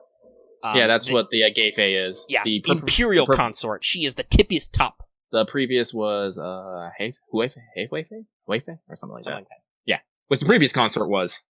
And one of those previous consorts was Wu. Yeah. Wu is her grandmother-in-law, basically, but that's one of her My Room lines. She's like, Wu's scary. I shouldn't call her, Saws are scary. I don't want to call her, I should call her, I think it's old big sister instead of grandmother. Yeah. Because that's part of the reason why Wu is, lollified in this. It's because she has a huge complex over being old. So, to her ideal form is being small. So don't call her Granny. She'll fucking destroy you. With her torture tools. But, so, she gets scapegoated hard, and gets fucking strangled. And dies. And gets buried in an unmarked grave without a coffin. The Emperor is super bummed out about this. And when he comes back from the rebellion, he's like, yo, dog, we need to dig her up and put her in a coffin and give her a proper burial. And his advisors are like, don't do that. The Imperial Guard is not going to like it. I'm going to fucking do it. No, I'm going to do it anyway. He sent some eunuchs to recover her body. Which legend says that her body had started to degrade, but they put some perfume with her, basically, some scented materials, and they were still fresh. And so they returned those to him, the Emperor, after they put her in a coffin and buried her properly. And he cried. He had a portrait commissioned of her that he would often visit. The whole deal. No, this was true motherfucking. This guy was head over heels. Which is why a lot of people were like, yo, wait a second. Isn't her legend that she becomes a Chinese immortal and goes to Mount Penglai? Which is in her profile. Which, if you're more of a Japanophile, you might recognize as Mount Horai, the mystical mountain. Also sometimes an island, I think. Because she wanted to meet her emperor again, And FGO seems to go with, that's just kind of a legend thing. But she also did totally become an immortal because she was, like, super worshipped as, like, an avatar of beauty and skilled at all the arts. That's another thing people have been pointing out, that a lot of these servants have capacity as artists. Beni Enma is world-class chef. Hokusai is a painter. Yang is a master of song and dance. Also a lychee addict. Yeah, she loves lychee. She popularized it as a food. Her Noble Phantasm references the Song of Lamentation, which is basically the Emperor started to recite a song and she sung the other half of the duet, which was sad, because he was very sad. No, Yang is completely and 100% waifuable. You summon her and she's like, yo dog, you're the new Emperor. You want some Hirame drew this immediately. You want some baby play? You want to act like a baby? Which everybody has taken to mean, do you want to get in those boobs? I think her has been translated, like, I think she says she's, like, embarrassed to admit this, but when she sees, like, an older refined gentleman acting like a child, she gets very aroused. So it's it's all like... So, yeah, basically, she's, like... she is full-blown... Well, also, because she's fire, there's some heat memes there. But basically, yeah, she's one of those servants who is like, well, you summoned me, you're the master, you're the boss now, so I'm all about you. And her profile and references kind of say that she, like, I think she liked the Emperor okay, but really, she didn't really understand just how beautiful she was and what effect she had on people. Well, she was as I said, she was brought up a peasant girl, so... Yeah. And but this was her beauty was the thing that let her help her siblings survive. She always thought that her sisters were, like, smarter and more pretty than her. All three of her sisters did get imperial ranks. I think her wish is to basically get a chance to have an uncomplicated love over again, because that was the thing. Like, there was obviously a relationship, there was a lot of cool stuff there, but also, she maybe got strangled to death for no goddamn reason. So, like, that's her wish on the Grail would be, boy, howdy, I'd love to do this life over again without all the shenanigans, thanks. Like, honestly, she's very lootable, but also she's very wholesome in a way. Well, yeah, she's got the low key. She's, what was it the term you coined? Horny on sub? Yeah. Like, you think she's nice, and she's got a sickly sweet voice, and I think her first profile even says she's your childhood friend type. But then, like, you get her going, you get up those bond levels, you get up them ascension levels, so she's like, yo, I'm literally the sun right now. Baby, I'm hot for you. Oh shit, you're on fire. Whoops. So, really quick, let's talk about her foreigner status. Because this is a little bit ambiguous. So, it's never outright said who she's bonded to. Now, she does have some chant elements that are in line with Cthulhu. And her profile explicitly mentions Formalhaut, the star, which is said to be the domain of Cthulhu. But, this was my concern, because he was like, it's fire, it's gotta be Cthulhu-like, and I'm like, I was like, I think so, but, like, literally, I looked this up, Cthulhu's supposed to be, like, bright red. Orange like the sun, or red. Yeah. And if you're familiar with, like, Naruto and stuff, like, that Cthulhu is red. So it's like, I don't know. So my guess is from the profile is, yes, it's supposed to be Cthulhu, and somebody had a big brain moment, because the star Formalhaut, also known as the Evil Eye, because it's got a debris ring around it, it looks super, super freaky, in a telescope. But Formalhaut's a blue star. It's a blue-white star. It's very, very bright. One of the brighter stars that are visible to us. So my guess is that somebody on the team was like super galaxy brain and was like, yo dog, Formalhaut's a blue star. What if she was blue? Because blue is hotter. So I guess she's blue. You also have a good point that, I don't know how to pronounce it. Fathuga? Yeah, something like that. That's Fathuga. The other one, which Omega was saying was Fathuga, who is actually the progeny. Yes, he's said to be the progeny of Cthulhu. He's the king, the regent of the fire vampires, who can be blue or red. So it's just like, that's a good point too. Well, here's the thing. So they compare her to. She's got a lot of skills and a lot of themes in common with another consort, Consort Yu, who is secretly a vampire. She is also an immortal. So I'm like, are they doing a reference thing? Or like, are we going to see all the four great beauties of China and they're all going to be space vampires? Who knows? Who the fuck knows? Honestly, probably. like I'm literally just sticking to the Cthulhu right now just because it's my initial bid. Yeah, I guess we can wait for materials. But also, she has a very strong reaction to Summer BB. She's like, this chick is no good. She is dangerous. On Burnable Trash Day, I will burn her. Only, spoilers, Yang, you won't, because Summer BB, because of Pele, is immune to fire. You literally cannot burn her. Rip. Yeah, because, fun fact, in, Dwellers in the Darkness, actually read this from the wiki, the protagonists attempt to summon Cthulhu to drive away, the avatar of, let's see if I can do this, Gnarly. So they would, like, technically have a quote-unquote antagonistic relationship. Which I believe... Isn't that in... I haven't actually watched Naruto, but isn't that actually a thing, too? Like, they're rival characters? Yeah. I believe that's the reference a lot of people are citing. So, it's probably the Katugas, but it's also not... Like I said, it's not explicitly stated anywhere. It's not in stone. Like, honestly, like, if they went either other way, I'd be like, no, that's fair.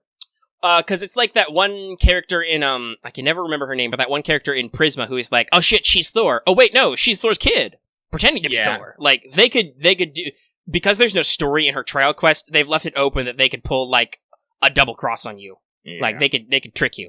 But as I said, like, I can probably say, agree with Omega. It's probably one of these two. Mm-hmm. Unless they pull something out of complete and utter... Which they could. There's a lot of dumb deities in the Cthulhu mythos. But here's the thing.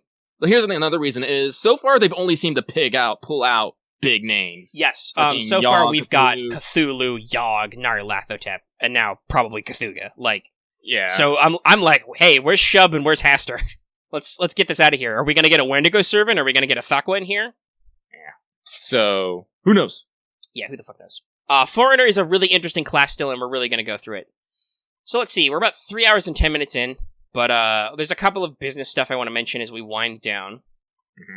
So first off, I haven't made the poll yet. I'm sorry, I know it's been the month for a few days, but I've been a little sickly. Like, even now, my chest kind of hurt, and I'm like, oh fuck, I want to cough, but I don't want to cough, you know. But there will be a poll for Teacher Omega Sensei. There's going to be 4 topics on here because I added one because we can do this now. So there's what is the Moon Cell, what is a Grail War and how do they work, what is Magecraft/Thaumaturgy, and what is a Lostbelt? Lostbelto.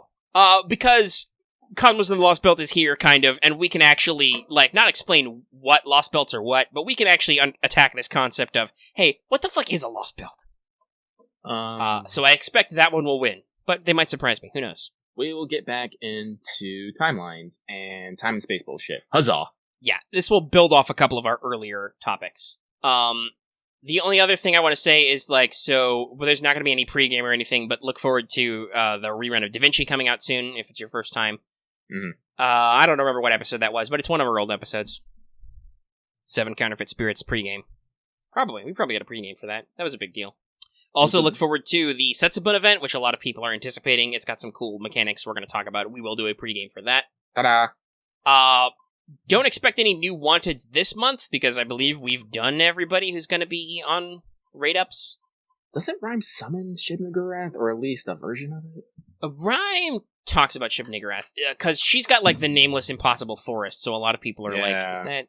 Yeah. Yeah. Beast of 1,000 Young. I mean, I'm also, this is just me personally, I'm like, I think they should do a literary reference and reference the Great God Pan and bring in Helen Vaughn as part Nodens, but I don't know if anybody gives a fuck about Nodens. I just like the Great God Pan, okay? It's really creepy and it's like Proto-Cthulhu, and I definitely did not base an entire series of sessions of us playing the Dresden Files RPG on it. And you were a wolf lady. I like being a wolf lady. It was fun. You shifted on roll on points to be a wolf lady. Yeah. But, so look forward to that, or don't look forward to Wanted specifically, but look forward to new content. This year, we're gonna have a little bit of fun with Wanted, as part of our ongoing expanding of content, so I want to keep the core still on 5 stars, because that's, like, the thing, that's the main draw. But there's a couple of fun servants who are limited, who are maybe not of the 5-star variety, who are gonna come out, and because of that limitedness, they're really highly anticipated, so... Yeah, I've already discussed a few of them, so look forward to some new and interesting Wanteds from me. I don't know if there's going to be any more Lucky Wanteds this year. We're going to have to work that out. I know that in 2021 will be the year of Lucky Wanteds. Oh, yeah. Because Lucky wants to do a lot of those, so I'm like, hey, fuck it, take it. But we'll see what else is in there. Mm-hmm. We've already mentioned that Lucky will continue to stream. Like I said, I'm not going to commit to anything because I don't think Lucky even knows when the fuck he's going to stream, but he's going to stream stuff. Both FGO Lucky's and trying to games. get his life together, so we will see. Now, also, so we'd need to do some development on it, but I know a lot of people are asking for a new welfare guide effectively. And we've talked about this. I think the best way for us to break that down, because we'd have to do all the editing and stuff ourselves now, would be to do, I believe there's only 5 this year, because there's Summer, Halloween, Christmas, Gouda Gouda, and APOC collab. I believe that's it for new welfares. Yeah. Not that there aren't a lot of reruns this year, but I figure with 5, we could probably break it down. We don't have to get it done until April, but yeah. I don't know what we do. That might be like, is that a thing? Like, we might let Editor Lucky stretch his legs. I don't know. We'll figure it out, and we'll see what we can come up with.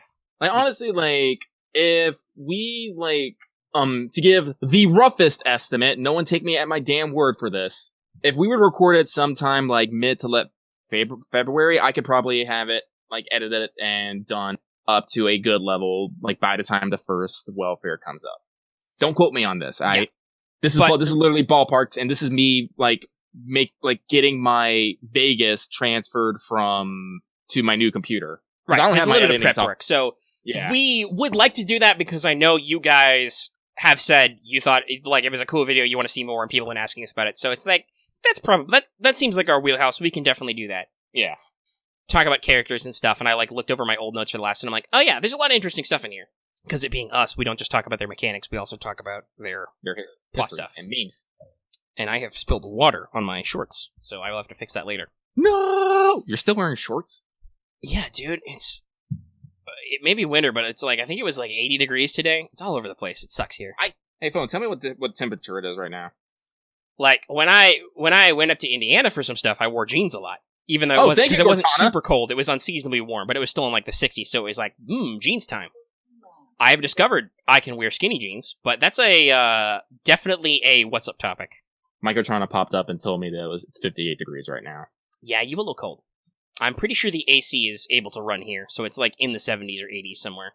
Well, it's after dark now. It's like almost 10 o'clock here, so it's probably in the 70s somewhere. But yeah, so that's some of our future stuff we're looking forward to. And just, like I said, we'll come back to you with more talking about what's coming up in the year at a later date. But this episode is very, very long. Okay. Yep. I'm ready to take us out. Year. So yeah, I guess it's time to go ahead and wrap this up. And, yeah, alright. Lucky, do you have any final thoughts or business you want to get out before we wrap up? So I do want to say some final things. I haven't fully talked this over with Omega, but everyone who's listening live, I said we are going to be looking for more moderators for our Discord server soon. So yeah, that kind of got put on hold on stuff. And I was like, I actually wasn't going to bring that up because I was saving time, but yeah, no, we're going to work on that. I did kind of a soft launch. You may have noticed me quoted a couple times, but I did actually take a look at the rules, and so the Discord rules are simplified, but also they are expanded. There is a link to a Google Doc, which is just, okay, here's the expanded rules. Here's what I mean. Mm-hmm. Most of the time, you can probably cruise by feel on the rules, but if you're unsure of what a specific example is, this comes up a lot with, like, spoilers. Mm. I have tried to sketch out, based on our conversations with the audience and my own personal opinions, like, what our spoiler policy is. Like, is it a spoiler to talk about Consort Yang? I'm like, I don't think so, because she's not in story anywhere, so it's all public. Okay, Omega, I'm just gonna cut you off. I just want to tell people we're looking for mods. You don't have to go into the whole thing. Right. But that's just an example of, like, we got stuff going on. Yeah. The mod thing is still open. We still remember that. Yeah. Also, everyone get hyped. By the time this comes up, you probably already know, but Babylonia begins, so look forward to next week, us restarting our recaps. Yep. We're going to talk about Babylonia. Mm-hmm. But other than that, I think that's it. Okay, well then, we're going to do the outro. So if you're watching this on YouTube, be sure to give us a like if you liked it. And if you have any comments, leave them in the comment section down below. Also, if you're here live, give it a like and leave comments, because that's cool to, share your thoughts with us. Hear the final topic and stuff. Spread the love. We do this as kind of a promo thing, but it's cool. And if you're listening to this for the first time, you're new here, consider subscribing to the channel if you haven't already. My voice is getting scratchy. It's getting hard for me to do the spiel. I believe in you. And also, even if you're already subscribed, considering the bell for notifications. Also, if you wanted to listen to this live, you should have joined our Discord. That link's in the description and on our channel page. As always, there's a lot of great community stuff here. We do a lot of conversing about stuff. And like I said, when we do public shows and stuff, it's all recorded through Discord, because that's just the easiest way for us to do it apart like this. And so we broadcast it through Discord. And we broadcast it to Discord every week for our patrons. So it's a new month. You should consider supporting us on Patreon if you want to. And you can get episodes in audio format early and all kinds of other goodies, starting as little as $1 a month, and it really helps us out. Like getting access to polls. And so that is the show, Let's Talk FGO. We will be back next week for more Let's Talk FGO. If I'm still alive tomorrow, we'll be back for What's Up Maybe. Or maybe that'll be a Sunday, I don't know. But yeah, basically, we're back. Normal video production will resume. I took a big gulp of water. I think that's it. All right, everyone, we out. I'm gonna go do something. Oh shit, I forgot to do the thumbnail!